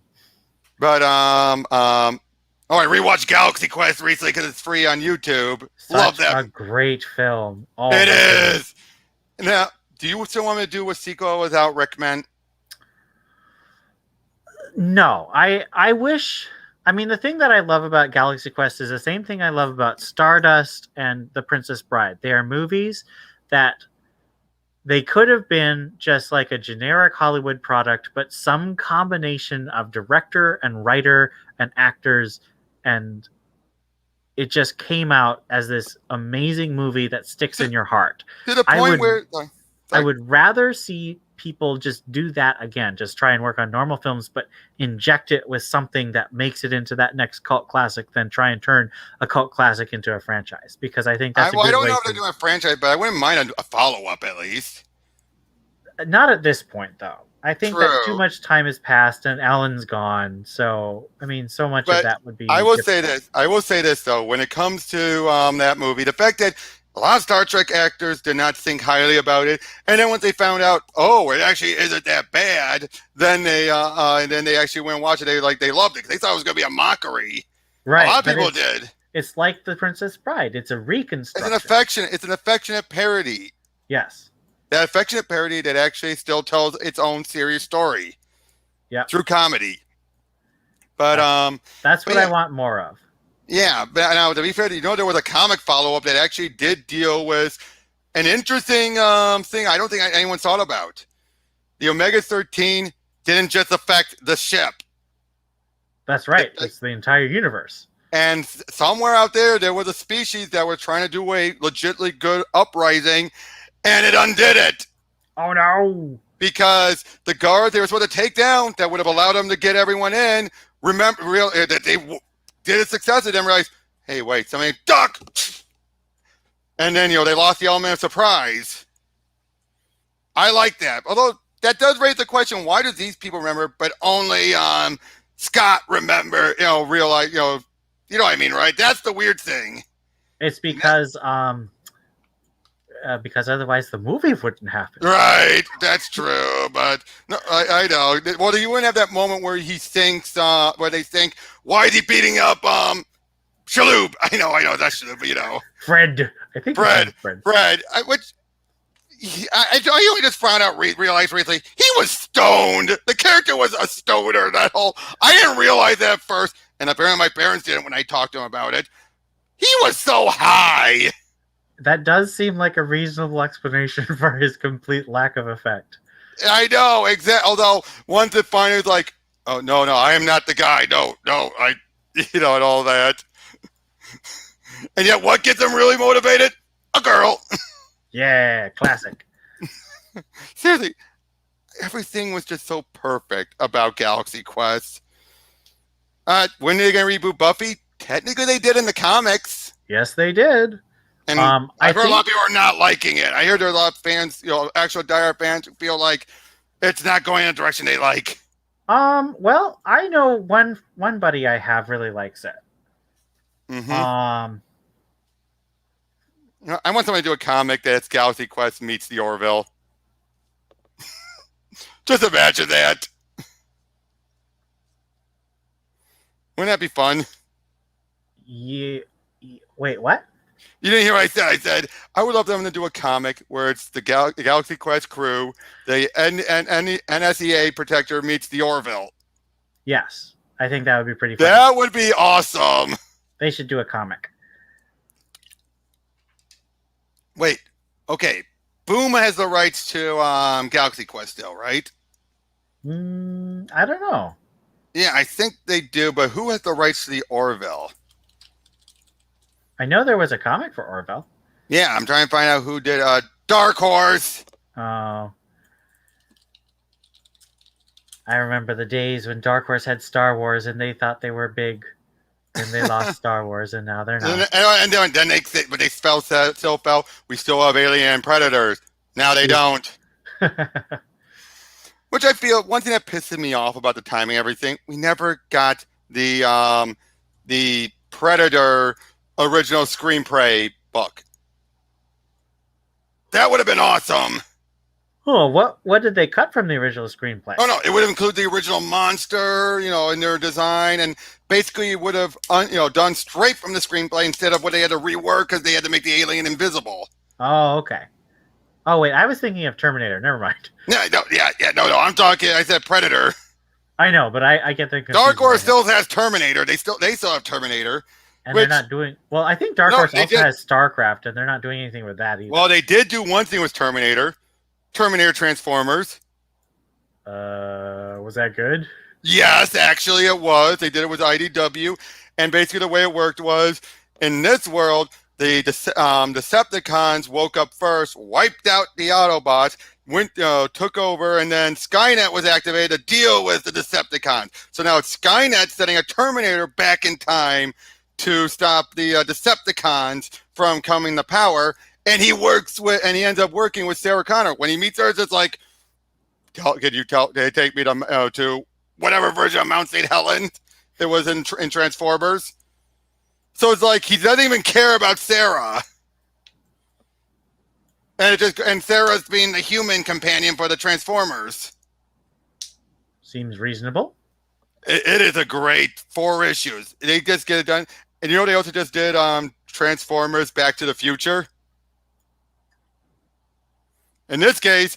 that doesn't seem quite as reasonable to me. Actually, it is! Believe it or not. It turns out in this version, the Decepticons had started to lose. Rumble had somehow got knocked in, by where the DeLorean was and went along with Doc. He was damaged. Doc repaired him. And then Rumble took the DeLorean and went back in time, warned Megatron, and then was able to change the war using the DeLorean. But you see, it should be Back to the Future Terminator. That's the real No. I know. But hey, come on. But this was more following kind of like the Ghostbusters Transformers, where they had those line of cars that were Transformers turned into these vehicles from other movies. Oh. They have that line of toys. So you have Gigawatt. Yeah, I'm saying Gigawatt. I know it's Gigawatt. I don't care. You're talking about Back to the Future. It's Gigawatt. As one. And you had, I forgot what it was that took the form of Ecto-1. I forgot what he was called. But, yeah, 2 original Transformers. Although in Gigawatt's case, he was a Decepticon that defected. When he defected, he took the form of the DeLorean. But yeah, Dominic, that's right. I actually just found out that the new Buffy takes place in the universe that doesn't have shrimp. What? Yes. That sounds like they made that as a gag. It is a gag, but it's a series gag. It's something from the original show. Oh. But I think I just found out that they started a brand new Firefly comic too. I mean, they had the one that was going on, but they relaunched it. And that'll be interesting. Oh, cool. But I tend to agree. I think that, unfortunately, all this stuff about Joss Whedon has made Joss Whedon properties very difficult. Yeah, unfortunately. And, I mean, he wasn't going to be involved in the reboot anyway, but I think that... They're not going to even touch it. They're not even going to touch it now. Yeah, I agree. I think it's just people feel too weird, and you don't want people to feel weird about your reboot. Exactly, and it's just... Let's be honest, though. This was inevitable. I mean, yeah. Once you think about it. It was inevitable. The longer you keep the cap on it, the more it's going to just blast off. Yeah. But nobody ever learns. Nope. But nothing ever changes to steal from Watchmen. Yeah. I mean, still, though, I got to say, one thing that really gets also grinds my gears, if the use the phrase, is how you have Zack Snyder bringing up all these other properties that he's, or these DC ideas he had that he wanted to do. Notice he said he wanted to do, not DC wanted to do, that he wanted to do. And everyone's saying, see, this is why we should have kept the Snyderverse. It's like, you really want Zack's hands on everything? No. But apparently the people in this community do, just because, it's what fans want. No. I don't think enough fans want that. No, but when you talk to people in this community, they act like they just jumped on it because they want to perpetuate the outrage. Because they're saying, there's these select people who are really pushing the Snyder stuff. There are a lot of them that are toxic. They're talking about toxic. They're talking about us, guys. And that's when they started supporting the Snyderverse. Because they just jumped on that. Horrible sing-along blog. That is something, unfortunately, that's definitely never going to happen. I actually have refused to watch that. Really? Why that? Because I have read what happens, and it's exactly the kinds of things that I like least about Joss Whedon. Yeah. It's all the sex jokes and all the tragedy and all the... Yeah, you're right about that. Especially the ending. Good God, the ending. The ending just feels like gratuitously unhappy to me. It does. How dare I? How dare you get I'm trying to remember. So during the writer's strike,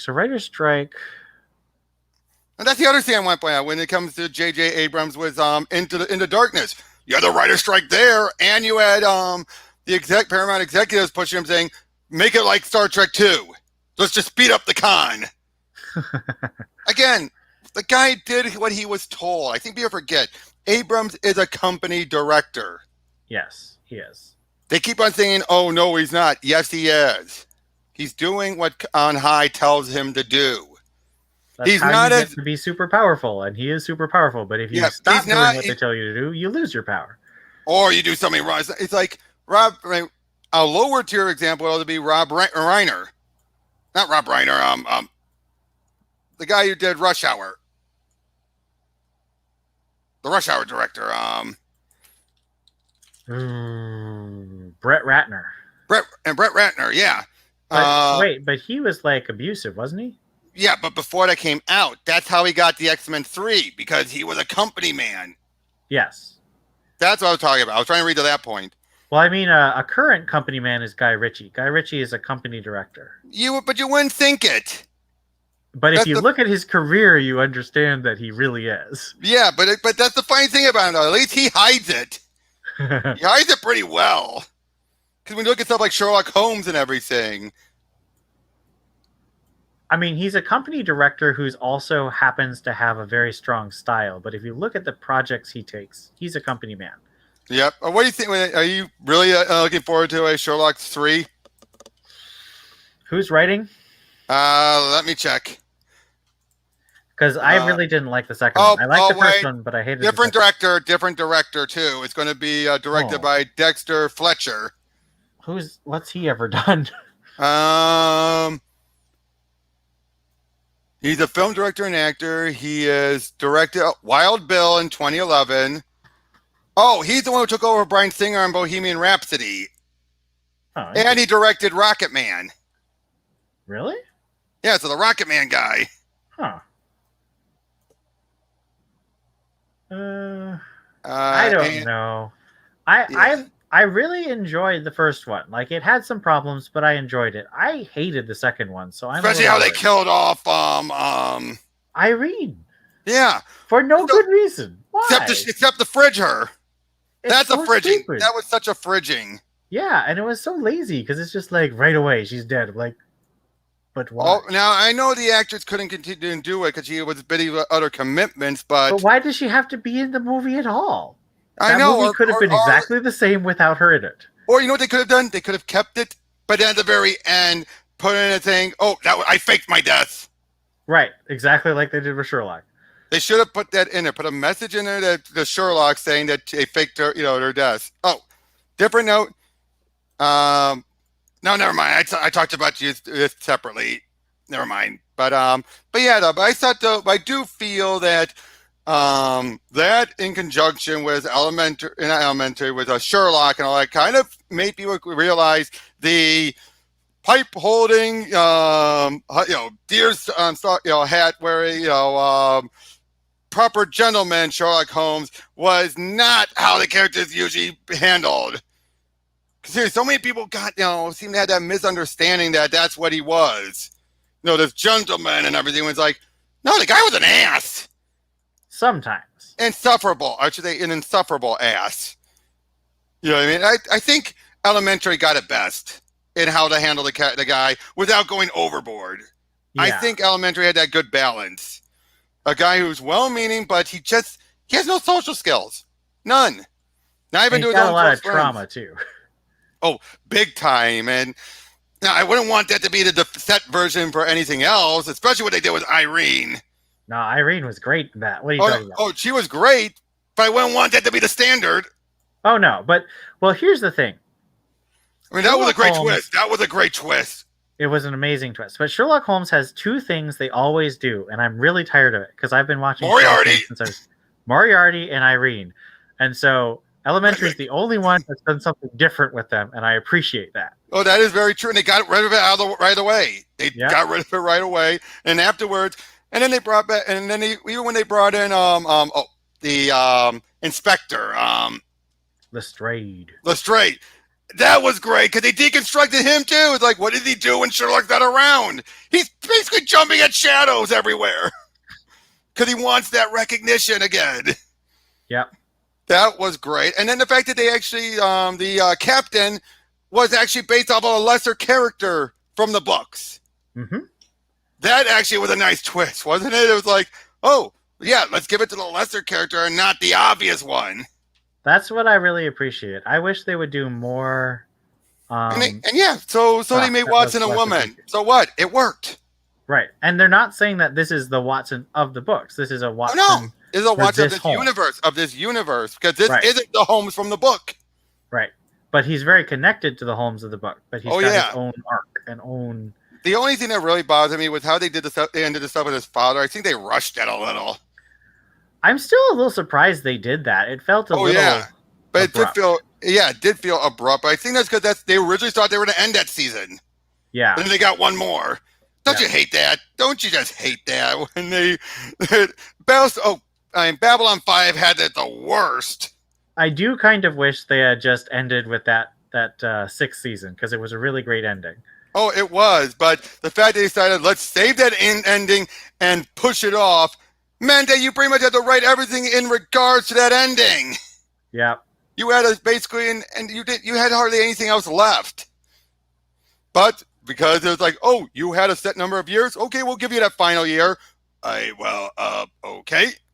So you had both him wrapping up his whatever dangling loose ends he never really resolved, and then you had to be steamrolled right off to that finale.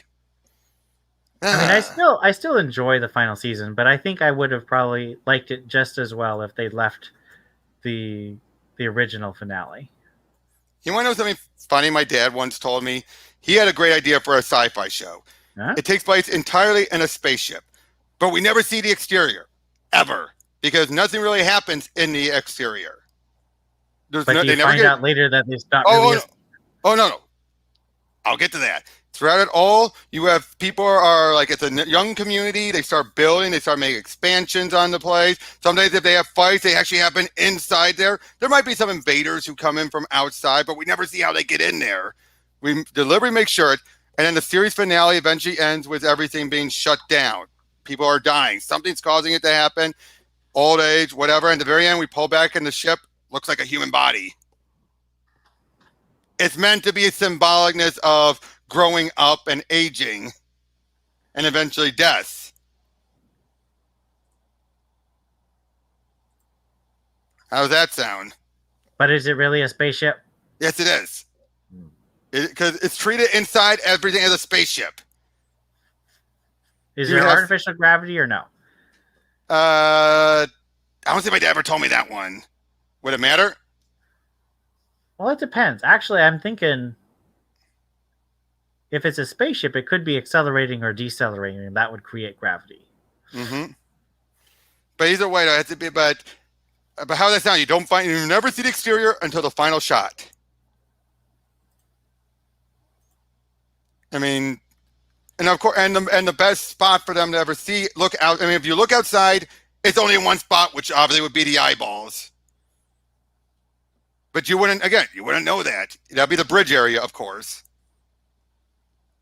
But again, I mean, how would that sound? Oh, I take it you mean, Doc. I haven't liked it since Capaldi for Doctor Who.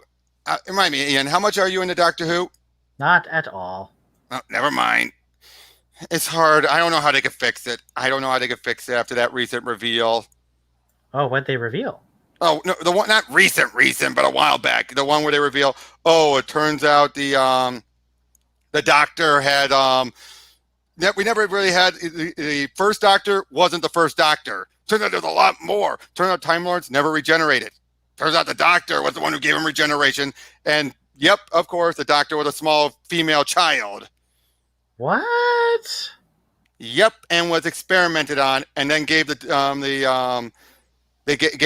Time Lords their regeneration. And that one episode in the Fourth Doctor where we saw these other lives that never existed. Oh, turns out those are part of the pre-First Doctor lives. That sounds like a very terrible idea. It was. Oh, that's disappointing. Oh, believe me, it was beyond disappointing. The only way I could see them fixing it is revealing, oh, that's all bullshit. Because really, the only way we was told that we had to take someone's word for it, that we shouldn't have to trust in the first place. But they're telling the truth. They're telling their truth. But, on a different note, guys, any games you've been playing? Just the Old Republic. They started this thing called Galactic Seasons, which is a fun way to give yourself quests. Because normally I was just finishing up the storylines, but now that I'm finished with the storylines, the quests give me new objectives to achieve, and it's kind of a fun way to get through content I wouldn't necessarily go through by myself. Are they going to ever do any more storylines, or do you think they're all done? Oh yeah, they do storylines all the time, but it's just for subscribers. So I'm actually waiting to subscribe probably till the 10th anniversary event that they do later this year. All right. And hopefully that'll give me access to all the cool stories they're doing, but I don't want to subscribe and then later be like, oh man, I missed this. And one, I don't know, different. Wait, HOMM3. What, Heroes of Might and Magic 3? Is that what you're talking about? I don't know what you're talking about, Doc. But, yes, when it comes to the crowdfunding scene, oh, that's what you're playing. I gotcha. But when it comes to the crowdfunding thing, do you think we're in a good place, or do you think it's rocky, or do you think it's mostly good except for one faction? I think we know which faction I'm talking about. I still think crowdfunding for comics is not ideal. Because either you're crowdfunding for a graphic novel, which is difficult to build momentum from because there's such a gap, or you're crowdfunding for individual issues, which is even worse because then you crowdfund. So each campaign takes a month at minimum. And so and that campaign is your life for that month. So you're taking a month to crowdfund, and then you take at least a month to create the book, and you take a month for fulfillment, and then you have to do another one. So there's like 3 months between each issue at the fastest, and I think most of them are significantly slower than that. Oh, so, especially certain ones from a certain group. But it's like a whole year or two between issues. I just think that it's a really bad choice to make for ongoing comics. I think they need to figure out a different business model. Now, I think people like Tim Lim have proven it's feasible, and look at how much they're able to get out within a year. Well, Tim Lim is unusual in that he seems to have a business plan and a huge work ethic. Yeah, well, him and Mark Pellegrini both, yeah. Yeah. Doug TenNapel had a good one as well, though he seems to have stalled. I really hope he gets back on track and not let YouTube dominate him. Yeah. Because he seems to have hit a wall, because last I talked to him on Twitter, he stated how he hasn't had an update yet on either of the plans for the plots for Bigfoot Bill or Earthworm Jim Volume 3, which makes me like, I don't want to hear that, because he was the other gold standard. Because he would at least do it like by the next year then, and he would just keep going back and forth. But yeah, it's the only other one I can think of that's kind of in the middle. It's not super delayed, but kind of reaches what you're talking about. Would be Mark Polton's books, but how he kind of has different ones: Graveyard Shift, Codename Assassin, and that other one, the team with that dog hero, whichever. Codename Kill Switch. And Sea Dog. Codename Kill Switch and Sea Dog. At least he has like 3 different books in his line that he has planned out. And I think that's the other problem I see is they need more writers especially in, I'll be honest, Comicsgate needs more writers. You know what I mean? As there's, the focus on less artist driven. I agree about that for sure. But here's a question for you. Yeah. Perch has been saying that the South Korean company that just poured like $4 billion into webcomics. Mm-hmm.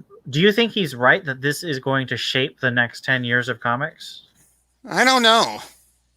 Maybe because I know that Chuck Dixon is going in the webcomic direction right now.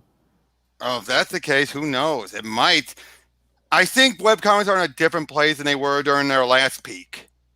Their last peak, they were almost all comedy bits. They were kind of like what could replace the newspaper comics. These days, I think we're starting to get more into ones that could theoretically, because you are starting to have more webcomics that are actually trying to do, like, they would compile into a full comic issue. So it's possible. But, like... Oh, Doc, by the way, will I get Diablo 2 Resurrection?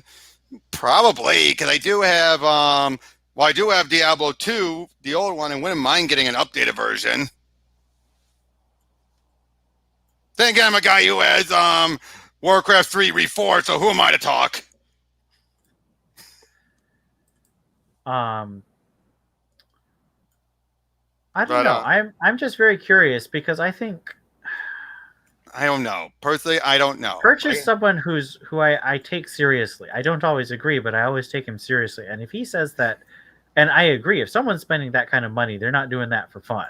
Oh no, and I do think there is a possibility, but who knows? Who really knows? But yeah. But I mean, if anything, I have a friend of mine, and I want to get going on doing some comic stuff. One of my friends who I wouldn't mind doing artwork with, I just found out has been on Twitter for a while. Is that a good or a bad? Oh, that's good. That's good. Because normally I don't have to rely on him sending notes on DeviantArt. Oh man, DeviantArt. Hey, I only follow. I know there's still some good profiles I follow there that still put out good artwork. Yeah, Stepan Sejic and his wife do some good stuff on there. Oh, Sejic, love his artwork for reasons. Well, I think that he's actually a really good writer too. Oh, Harleen was so great. Really good writing on that. Yeah, I wish he did the follow-up. I know. I'm so mad that he has so many health issues. Wait, that's the reason why? Yeah, he really wanted to do it, but like I think his hands were really hurting, so he couldn't. Not for a monthly or whatever schedule. Yeah. Oh man, because I know he teased it was that Harley Black and Red. Yeah. Oh, why couldn't they just simply allow him to do it, but get it done whenever he felt he could? Well, my understanding is it was his own decision. Like he just felt like he couldn't commit to it. I mean, I understand why he wanted to get away from the monthlies. We already knew that from JLO, Just League Odyssey. There was if it was as bad back then, I don't blame him. Well, DC really wanted to. They were offering him money. They were offering him saying take however many time you want. Yeah, but he needed to do something else for himself. My understanding is it's completely amicable on his side and their side. There's no. So you want to bet the offer is going to probably be constantly left on the table? Oh yeah. You want to bet? I said, you want to bet?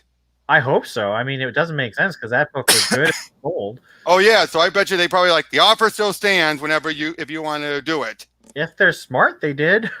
I would hope so, because although the one thing that always bothers me is you do know who the editor on that book was, right? Nah, Andy Curry. Although to be fair, I think that was a proof to my old theory. Andy Curry's a lazy editor. He will, and the only thing he will ever do is if someone has politics he doesn't like, he will make sure they're not in it. Otherwise, he just lets anyone do it, and he'll take the blame or the credit for it. I am not a fan of Andy Curry, unfortunately. I think he's a. And we already know he was the leak. He was the big leak for Blaine Cool. If you notice, yeah, you haven't heard much from. But he's also just a troublemaker. Like, he's talking about this DC merger, and he's like, everybody got fired for no reason. I'm like, okay, dude. This would have happened regardless. Good God. I gotta say, this merger is a smart idea. I hope so. I think that if they can brand themselves well and they can get a good audience, get eyeballs on their properties, this is all good. And thanks to Discovery, they'll have options for both HBO Max and DC Universe Infinite to finally go international. Please. Through their platforms. I want people to get that, because there's so many comics you just can't get right now, but they're available on DC Universe, and they're like, yeah, definitely. It's like you can't get. There's no omnibuses or anything for them, or Oh, I wish Hollywood never had Twitter or TMZ. TMZ.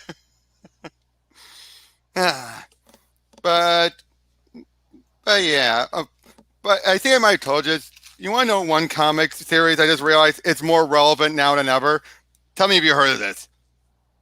Howard the Duck. I've heard of it. Media Duckling by Ty Templeton. Is that the one where Gwenpool was created? Or No. This is well before that. This is around the time of Civil War. Oh, I didn't know there was one back then. I mean, obviously, I knew the character existed back in the 80s, but I didn't know this is done by that artist Juan Bobillo. He was the one who also did. He was part of the rotation between him and I think Paul Pelletier on She-Hulk when Dan Slott did it. Oh, okay. Yeah, hold on. I'll show you. I'll find the issue with She-Hulk in here. And hold on. Oh, where is it?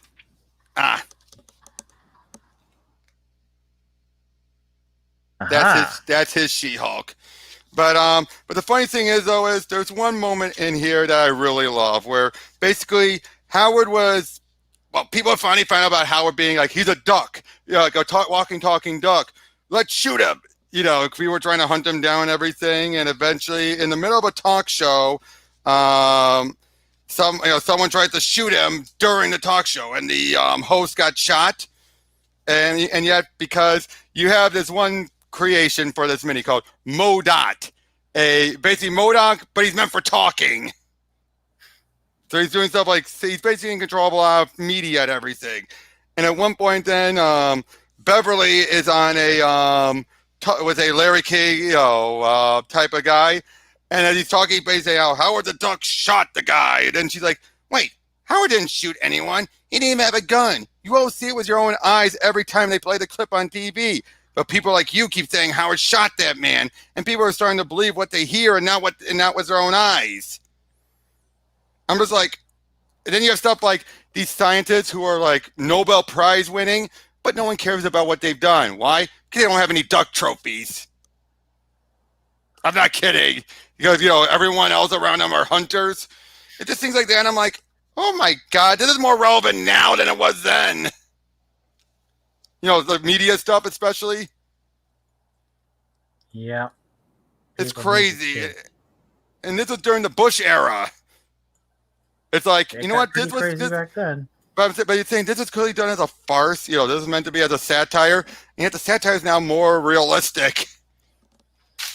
I can believe a lot of the stuff they mentioned here. Like, I can believe there's a version of MODOK out there who's manipulating people, and it wouldn't be done for laughs. I could see this being done seriously. So So what have you been reading lately?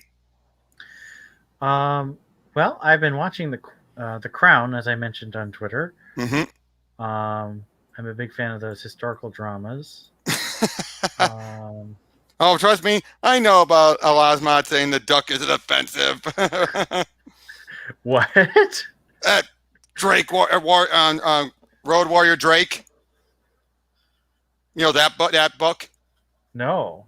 Oh yeah, he has his character in there, Drake. Don't call him a duck. He finds it offensive. It's a joke. It's a joke. Let me think. What else have I been doing? What about comics? Anything you want to talk about from what you've read? Well, this might make a lot of people mad. Uh-oh. I just read for the first time today Superman Secret Origin by Jeff Johns and Gary Frank. I hate that so much. For one thing, it's clearly where Zack Snyder got so much of his Man. Oh no, nope. Earth One. One. There's some Earth One, but there's like 4 very specific things he stole directly from Secret Origin. The military, but let's be honest, the military stuff was it wasn't the military. It is the scene where Clark struggles finding out that he has X-ray vision. Yeah. That one. Okay, yeah, you're right. And then the scene where Clark can I go back to pretending I'm your son? Yes.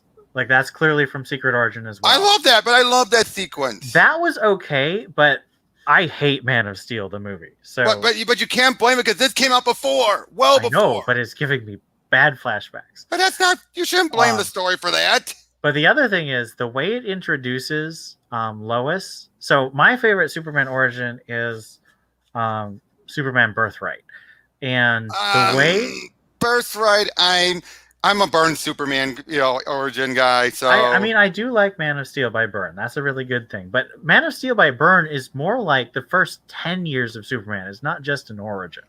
True. It gets through the origin stuff really quickly, and then it just sort of gives a framework for Superman's life. This is one thing I never liked about with Birthright.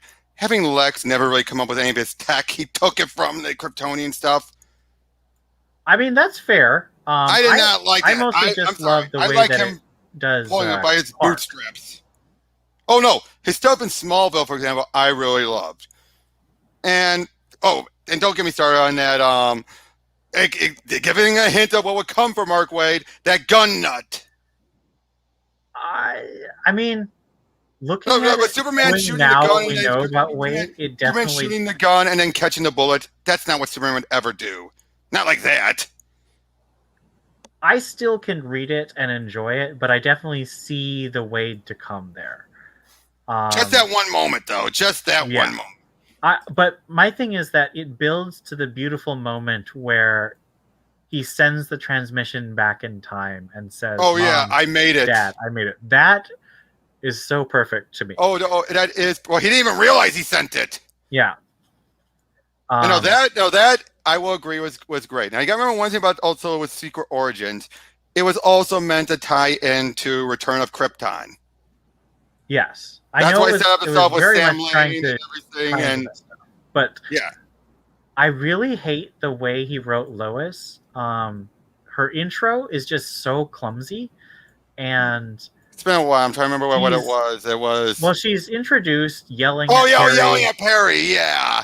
Well, to be fair, that's not the first we've had that. No, but as the introduction, as the thing that's trying to be, this is the defining Lois moment, it really irked me. Well, to be fair, they're not calling her, if you've seen the director's cut of the Donner movie, that's kind of how we were introduced to her in the Donner cut movie. She was yelling at Perry there, and you know how Jeff, unfortunately, worships what Richard did. Well, I mean, he was Donner's assistant, so it makes sense. But that's clearly what he was taking it from. But I don't like that. Oh, and I don't blame you. But so the other thing that really bothers me about the way he writes Lois is that she's constantly a victim. And I understand that he has to set up the first time that Superman catches Lois, but it's not just that. Wait. Now, when you say constantly a victim, you mean actually a victim, not that she sees herself as a victim, right? No, she doesn't see herself as a victim, but he constantly puts her in situations. That's different because That's the one down I have with the Byrne stuff. I hated her being so pissed off she got scooped, especially when we find out she held that grudge for years. And in fact, that's the other thing. Byrne did I not actually get kind Lois. of like that, though, actually. Well, but Byrne did not get Lois. In fact, from what I understand, he preferred Lana. That's quite possible. Byrne was No. That is a fact. He preferred Lana. Yeah. That's why he had, and even Mike Carlin and Jerry Ordway saw that he was making Lois a total bitch. That's why as soon as he left, one of the first things Ordway did was soften her up. So here's the reason I have affection for Byrne, because I discovered a couple years ago the radio dramas, The Adventures of Superman. Oh, and no, that kind of reworked what Byrne did. It was never a note for no. It did soften. No, but it's very much like I discovered that about 3-4 years ago. And then I read Man of Steel and I'm like, holy cow, I've read this before. It's the radio drama, but it did it better. Oh, I love that. Yeah. Wait, the radio drama did it better. Yes, and I will give you that. But what happened after the events of the radio drama is when Lois really got unscrupulous. Well, I have kind of refused to read most of the Byrne run other than Man of Steel. So if anything, start after Byrne left. Yeah, I'm gonna keep it that way. Well, read the last arc at least, because you'll have Supergirl, otherwise you'll be completely confused about Supergirl's origins. And what leads to Superman going a bit crazy because of what he did during that. That's where he killed off the Kryptonians. Oh, okay. That's the famous bit where post-Christ Superman actually killed, and it affected him greatly. And that was the one thing. Byrne did as a screw you before he left, and Mike Carlin felt like... Unsurprisingly. And Mike Carlin felt like, crap. What? And because he just like, there you go. Damn it. What are we going to have to... How do we resolve this? Because they thought, like... Because Byrne had to be just brushed it off. And Mike and Jerry knew... No, this is going to have to affect him. Maybe not right away, maybe not consciously, but subconsciously. Which is why he eventually takes the mantle at night when he's asleep. He takes the mantle, because this Superman did sleep, took the mantle of Gangbuster, because the original owner was had got paralyzed at that point, and he beat the shit out of people. Until once he realized what he was doing, then he put himself into exile into space. Which eventually led to meeting up with Mongol and everything, and then he came back, and then you had the Eradicator stuff. I love that era of Superman, you could probably guess. No, really? Seriously, there's a reason why Superman's my favorite, and why I'm so defensive of him. Oh, that reminds me. I'm very anxious about Superman 78 now. Not 78. Oh, yes! With Robert Venditti writing and everything, and so I think it's going to be good in terms of writing, but I'm worried because the artist said that he recently got screwed over, and that's the only project I know he's on, and so I'm really worried about it. Oh no! Because I want that project so much. What about Batman '89? That one I haven't heard anything. I checked the artist profile, and he hasn't mentioned it. No. What do you think about that? Are you looking forward to it with Sam Hambeck? No, I don't like the Burton movies. Oh. I am a weirdo who prefers Batman Forever. All right. Well, I'm still willing to see what Sam Hamm does. Oh, I'm still willing to see it. I'm just not excited. I'm excited about Superman 78 because Venditti has done such a good job. Who is the artist? Wilfredo Torres. Okay, I wonder what happened. Yeah, he didn't say anything. He just said that he experienced the bitterness of work for hire comics. I'm like, oh no. Like I say, what do you stand about what was just revealed was Victor Bogdanovich finding out someone's been swiping his work on the World Warring title? And it was like a panel and pose he did just a few issues prior. Well, what did they mean by swiping? Oh no, it's the exact same. They traced over it and used it. I mean, that's... No. I mean... That's pretty common. Hold on. Let me find it. I mean, if you look at, like, John Cassaday on Astonishing X-Men, he copied some of John Byrne's classic panels. No. But that's an older panel, and you're referencing that panel. No. This is using that panel. He's not referencing the panel. He's using that pose and the drawing, that he did for Wolverine. Oh, so it's not like a flashback. Oh no, it's a swipe. It's just a swipe. Oh, okay. Because like, Christopher Priest would constantly tell his artist to copy a previous artist when he was doing Deathstroke because he was referencing it. But if it's not and I love that. Oh no, it's not a reference. Okay, so if it's just copying the same panel for a completely different scene, then yeah, that's kind of massively a jerk move. Yeah, hold on, let me find it. I had it somewhere. Hold on. Speaking of which, Bogdanovich is going to be on Detective Comics, which I'm excited about. Cool. Okay, I think I've asked you this before, but I need to ask: what do you think these people at DC think, and why they keep on thinking so highly of Riley Rossmo? I mean, Rossmo's clearly a beast when it comes to getting things out on time. He can clearly just hammer stuff out. He's very consistent, and everyone seems to love working with him. Right, but it's just... He's not always to my taste, but I definitely can understand why people might like him. Right. It's... He's very distinctive. It's just, I mean, but at the same time, though, it's just... You get what I'm saying, right? He is very ubiquitous. Oh, okay, found it. Hold on. Give me a sec.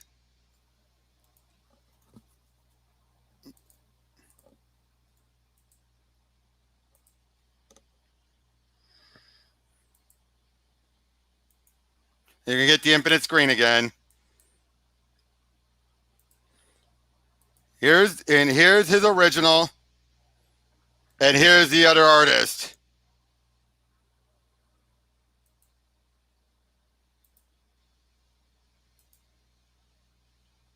That does seem unfortunate. Yeah. I mean, what the hell, right? That is just beyond lazy, isn't it? Yeah, that doesn't seem good because of the fact that it's not a reference. Like if it were a flashback or a reference. Oh yeah. But I think even Victor would too. Yeah, but just putting it in a different action scene, unrelated, seems. Oh, by the way, remember this coming week we got the Renee Montoya Other History of the DC Universe issue coming. I'm bracing myself for just how much Ridley's going to screw Renee over, and just have it be, oh, no one ever liked it. He's going to probably demonize Bullock or have Renee think horrible things about him that was never there. In Detective? No. The Other History of the DC Universe. Oh, yeah. You want to bet? I stopped paying attention to that after the Katana issue, and it's just like... That was the last issue. I know. I was just so irritated because of the side swipes that Ridley's doing. And the thing is, Ridley can do good stuff. Oh, yeah. The Second Son miniseries is pretty solid, but... And now he has another book coming up, although, I don't know. Well, but he's doing Black Panther for Marvel. But he's doing this other book coming up, remember? Yeah, the new I Am Batman. I agree with Perch, because Perch said that it's a really stupid idea to try and make Tim Fox Batman. He should find his own identity because, and this is something I've been in this fandom for 16 years. I've seen this happen twice. Dick Grayson is Batman. The majority of fans were like, this is fine, but wake me up when Bruce comes back. Jim Gordon was Batman. The majority of fans were like, wake me up when Bruce comes back. The exact same thing will happen if they try and make Tim Fox Batman. And it has nothing but unfortunately, but then though they're gonna. But this is the case where they have that excuse to fall in, and Ridley will do it. Ridley would he would. But it's so stupid because there is so much proof that it's just people prefer Bruce. It has nothing to do with anything else. Exactly. The only time it ever felt like interesting was Azrael, and that was because they were trying to make a point. Hey, I liked both Dick and Jim as Batman. Oh, I did too. I'm just talking about though. When they did it with Azrael, it was to make a point. Yes, it was a point about the Dark Age. Exactly. Why you want a Batman that's grittier and everything? Well, fine. And gritty. And then one that kills. He must be realistic. And what happens when he kills? Someone else died. Yep. Nobody wants it. Yep. Exactly. It's like we didn't know we didn't want it until we got it. Oops. But still, though, I mean. Now, I don't think they're going to really make him Batman. You know what I mean? I don't. Despite that, I mean, obviously you're going to saw Batman going on and everything. I think it's going to be similar to what's going on with John Kent. You know what I mean? You're going to have, if he does become Batman, it's going to be doing something else while Bruce is off somewhere else. So you think it'd be like a short-term arc? Yeah. Because there's no way they could do it long-term. They know that. I hope they know that. I hope so. I am really enjoying the Bat line right now. So you have Tynodon Batman doing manga, basically doing manga. Right. And you have Tamaki on Detective doing really nice detective, like noir with. Although I could question about Bruce going back to the ground, living on, with. Yeah. It's a lot of great world building, a lot of great Actually, that's the funny thing. People complain about that. That happened before in the 70s, I think it was. Yeah. Remember when they sealed up... and in the Dark Knight movie. Yeah, but I'm talking about specifically in the comics. Remember when they sealed up Wayne Manor, sealed everything up, and then moved into the city? Yeah. Granted, it was in the Wayne Tower, but still. And then you have The Joker, which is just a fantastic book. Oh, yeah. And you have Nightwing, which is really popular. And you have... Harley's the only thing but it's still important because it's setting up stuff. Harley, I am surprised at how much I'm enjoying it. It's not a favorite book, but it's I'm solid. Not, from what I saw in the preview for the upcoming issue, it's making a vaccination stuff. Oh, boy. Catwoman has been phenomenal. Ram V is just amazing. Oh, yep. And again, the stuff with Leanne and everything. A shoe. And, let me ask you this. Do you think they are splitting up Harley and Ivy? Do you think this is good? Because that's what it looks like. It looks like they've set up in Swamp Thing, there's Queen Ivy, and then there's just Ivy. And here's my theory. I think this does go back to the Harley and Ivy book. And I think that, even though they remerged at the end, I think the Green is treating them as two separate people and has separated Ivy from Queen Ivy. But Queen Ivy still has the powers that the other Ivy had when they remerged. Well, I'm not reading Swamp Thing, so I'm a little behind there. Well, but that's what was revealed. So the Ivy we see in Catwoman is Ivy, and Queen Ivy is still in the Green. Right, yeah. I think they're going to have there be two Ivies going forward. I think that's the only thing they can do. I think that's the only thing they can do. I think that they've been trying to have their cake and eat it too and realize it doesn't work. Well, the problem is the fandom for Ivy is so poisonous that it's almost impossible. You realize what you did? I did. But yeah, it is poisonous. That's why I think if they split it, it should be good then. You have an Ivy that can be with Harley, be an anti-hero, try and do good, maybe not have any powers, and then you can still have the evil, oh, I hate men, oh, I want to, raise everything in plant life, Ivy. Yes. I think it's an elegant solution. We'll see if DC's smart enough to take it. It looks like that's what they're setting up. It does look that way. Yeah. Let me think. Urban Legends is doing a lot of fun stuff with the. I'm still pissed off. I'm still pissed off about the stuff with the freezes. I think that. How is Victor back? How is Victor back? I think they're going to explain that. I think they are. I could be wrong. And I still remember Rose. Who's the one who killed off Nora? Who's the one doing? I know they're going to deal with that. I'm almost positive. But again, so it was supposed to be an important reason why it was her. Nope, it feels like it was still a name from a hat. You know what I mean? It's like it was. I'm sorry, Tomasi keeps getting screwed. Well, you know my feelings about Tomasi. I know. You and I both disagree on that one. Yes. And that's fine. I know he's got... And I've never said he's a bad writer. He's just not a writer. Oh, and by the way, Dominic makes a very good point about the other history. Hold on. Oh, yes. Hold on. Yeah, I agree. I think that other history is the way I really don't like writers to approach this kind of subject. It's just like trying to make everyone... I'm giving the real thoughts, and so the real thoughts are they're always thinking politics, even though that was never part of their character. Not to mention they're always just kind of massive jerks. Yeah, I mean, I'm still never going to forget him for what he did in the second issue with Karen. Yeah. He made her a Karen. Kind of, yeah. It's, again, just complaining about being jealous about Donna's wedding. And then all the stuff with Slade, of course. Yeah. And then, and once, what, does he really think that, Tara was the sweet, innocent girl? Well, Tara is a complicated subject because I still think Wolfman and Perez screwed her over in terms of writing her as flat. But I think that a lot of writers have given her a lot more depth since then. Yeah, but at the same time, no, I do think, I really thought Tara was the animated version. I am convinced. There's nothing that's going to convince me otherwise. He probably didn't know. Probably right. Because the way he wrote her, and he wrote about her, was saying, the way he described her was, that's animated Tara you're talking about. That's not comic Tara. And the fact that he was a dump on Priest, who I bet, you want to bet Ridley has contempt for Priest? Just the way he writes? He probably would if he met the man. I feel like Ridley doesn't respect the kind of stuff that Priest does. And I think that's Hudlin. Weakness I would say this. Give me Hudlin over Ridley. And I hate Hudlin. I know, right? I would say this. I'd rather do, because what Hudlin's doing with his milestone, you can tell he has a heart going into it. Yeah, he's clearly very passionate in a fan way. I know. So I look forward to some of those. Ridley, good God, don't let him do politics.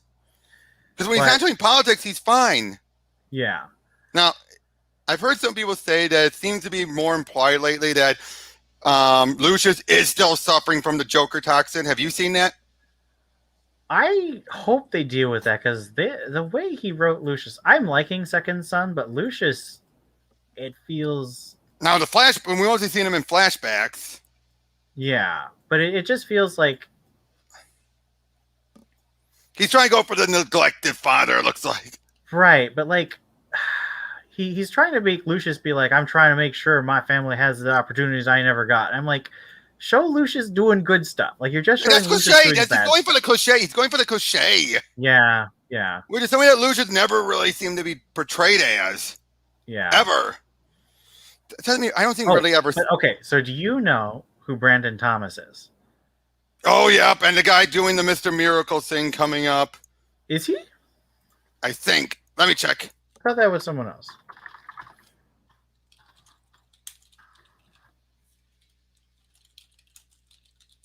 I always keep mixing it up. So this is Brandon Easton. Oh, that's Brandon Easton. Brandon, that's what confused me. Yeah, so Brandon Thomas, he wrote the Outsiders backup in the next Batman of Future State. Oh, yeah, that one, yep. He also wrote Aqua Girl. Is he doing Shazam? Is he the one doing Shazam? No. That's Tim Sheridan, and he sucks. Tim Sheridan's, I think, hit and miss. So I have read his Teen Titans Academy stuff, and I've read some of his Flash stuff, and they suck. For Future State, his Flash. Okay. Well, and the funny thing is, the guy is not that bad when it comes to the TV stuff of a writer. Not all writers who are good at TV are good at comics, unfortunately. Well, most of the stuff he's done is comics. That's the funny thing. But of course, anyway. Here's why. Mostly the Lego or DC action. And he's the guy who wrote the Curse, Scooby-Doo and the Curse of the 13th Ghost. So anyway, Brandon Thomas is working on... he did an Outsiders story for the Urban Legends, and he, I'm pretty sure, is going to launch a new Outsiders title in the fall, probably spinning out of Fear State. He is fantastic. Oh, yeah. And I used to be like, let's get Ram V on Batman after James Tynion leaves. And now I'm like, do I want Ram V or Brandon Thomas? Because Brandon Thomas is just such a good writer. But maybe we could get Brandon Thomas or Ram V on Detective and Batman. So we'll have both of them. That would be pretty cool. Yeah, I'm going to look up what else Brandon's done. Hold on. Some of the black and whites. Yeah. Not a whole lot. No, I think he's also a TV guy. Oh, he did stuff in the Multiverse. Who Laughs? That one shot. And he did stuff in the Future State Aquaman. Or did he? No, he wrote that issue, I think. Yep, he did Future State Aquaman and Future State Outsiders. Right. Oh, yeah, Tim Sharon also did the Future State Shazam.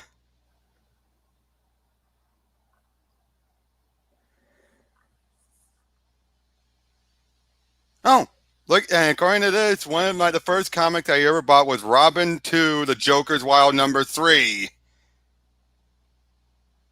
I like that. What did he do? What do you mean? I said Brandon Thomas. But that was written by Dixon. No, but he's saying that was one. No, he just said that was one of the first comics he ever read. Oh, I see. Yeah. Or bought. Bought. That is legit. Yeah. I feel bad for Brandon Vietti. He only did the Future State, the Flash, the one people everyone hated, but it's like, don't blame the guy. The guy that was probably one of the lingering bits from with the original, 5G stuff. Given his workload, usually doing television, I'm pretty sure he didn't do any changes on that one. You know what I mean? He's the guy who's done Under the Red Hood and Young Justice. That guy. The guy's more of a Hollywood guy, so. But any other titles you've been keeping up with? You've been keeping up with Geiger? No, I haven't done Geiger or Noctera? Yeah, I haven't done either of those. I love Geiger. It's so good. Yeah. I'm just. What's the pitch on it? Post-apocalyptic world. Guy has powers similar to the bad guy in Batman Beyond. The one who can turn radioactive like a skeleton. The guy who had Terry's father killed. I want to say Floronic Man, but I feel like that's wrong. Floronic Man's plants. He's also see ya, Doc. He's also or you could base him off of radioactive, the radioactive guy, and hold on. Oh, Blight from Batman Beyond. You watched Batman Beyond, right? Only parts of it. I watched Return of the Joker and a couple episodes. Hold on. Let me see if Dr. Phosphorus. Think Dr. Phosphorus. Yes, that's who it was. Think Dr. Phosphorus. But because he survived, his family's stuck in a bunker. He's there in Las Vegas. You have these crime bosses who are running specific areas of Las Vegas, and people are trying to go about their lives under their rule. Basically, it's a big, huge, post-apocalyptic world setting that he and Gary Frank are going to have fun playing with. With a guy who has radioactive powers. Well, I'm feeling kind of salty about Jeff Johns and Gary Frank right now, so I think I'll probably. All right. Yeah. Well, I don't blame you. I'm worried on when it's going to start getting delays too. Although I am looking forward to Batman Earth 1 Volume 3 finally coming out. I want to see how they do with. I want to see what they do with Two-Face. Yes. That was an interesting, thing. Because unlike JMS, who basically left us. Oh nope, I did my trilogy. You left us with a female legs. We're not going to see much else with her. Oh, JMS. Yeah, but I want to see what they do with Two-Face and Catwoman. Yes, I agree. You gotta be honest, Gary Frank drew a great Selina in the second volume. And what did you think about what he did with Croc? I don't remember that part. He's not a monster. In fact, he's a good guy who ends up staying with Bruce at the end. Oh, really? Well, that's definitely something I'd be interested in seeing explored. It's continuing to playing off the more realism of this world where, this guy may be a monster, but it doesn't mean he's going to be a crime boss. He could be like, just rather be left alone. Yeah, I could definitely see that. They've played with that in the mainstream comics sometimes, too, like Gotham Academy. True, but here, though, they more played it like this is from the beginning.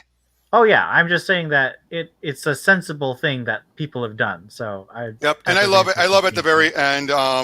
Bruce is talking to Albert saying, "How's our guest?" He's fine, sir, but what does it eat? I eat food, old man. But with Riddler, though, I'm still torn on the fact that he had to be Riddler. Actually, it was all a con. Like the riddles, he was still, even when Batman answered the riddle, he still went through with it. Why? Because the whole point of it was more of a long con to try and get the Penguin's money. All of it, all of the money from his gangs that was still being hidden away. I'm a bit torn on that one. Having the Riddler be like that. You remember that from that book, right? And that was I the whole think point of I the plot. do. Yeah, that was the whole point of the plot, that the Riddler, it was all fake. He wasn't really, like, the riddles weren't important. It was the fact he was killing off all of the remaining people who were still part of Penguin's empire. And then he was taking all the money. Although I do love how at the very end, Batman's ready to sacrifice himself by driving the car with explosives to keep up with Enigma, so he could be like, yeah, you're still in the blast radius. You try and set this thing off now, you're going to get caught in the blast. So it's a reverse car chase. You know what I mean? It's like, Enigma's trying to chase away from him. You know what I mean? Yeah. I'm starting to get tired. How about you? Yeah, I think we've done a lot of good commentary. Done some callbacks to the beginning. Mm-hmm. So tell anyone where they can find you. I am on Twitter at IBM Miller. Let me type that in the chat. And you're part of a podcast? Yes, TBU Comics Podcast. Yep, the Batman universe. How are they standing with the round robin stuff? We haven't talked about it much, which I've kind of tried to keep it that way just because it could be completely relevant to Batman, and it could be not at all relevant to Batman, depending on what it wins. And you'd rather not bring the real world stuff into it? Oh, no. All right. Between you and me, though, because I know your friend is so good friends with Stella, where does she stand on what's going on? I'm pretty sure she's not paying attention. Okay. But you'll probably be happy if it does win. Because of Stephanie. I think she definitely would prefer Robbins to win at this point. I don't know what she would think before that.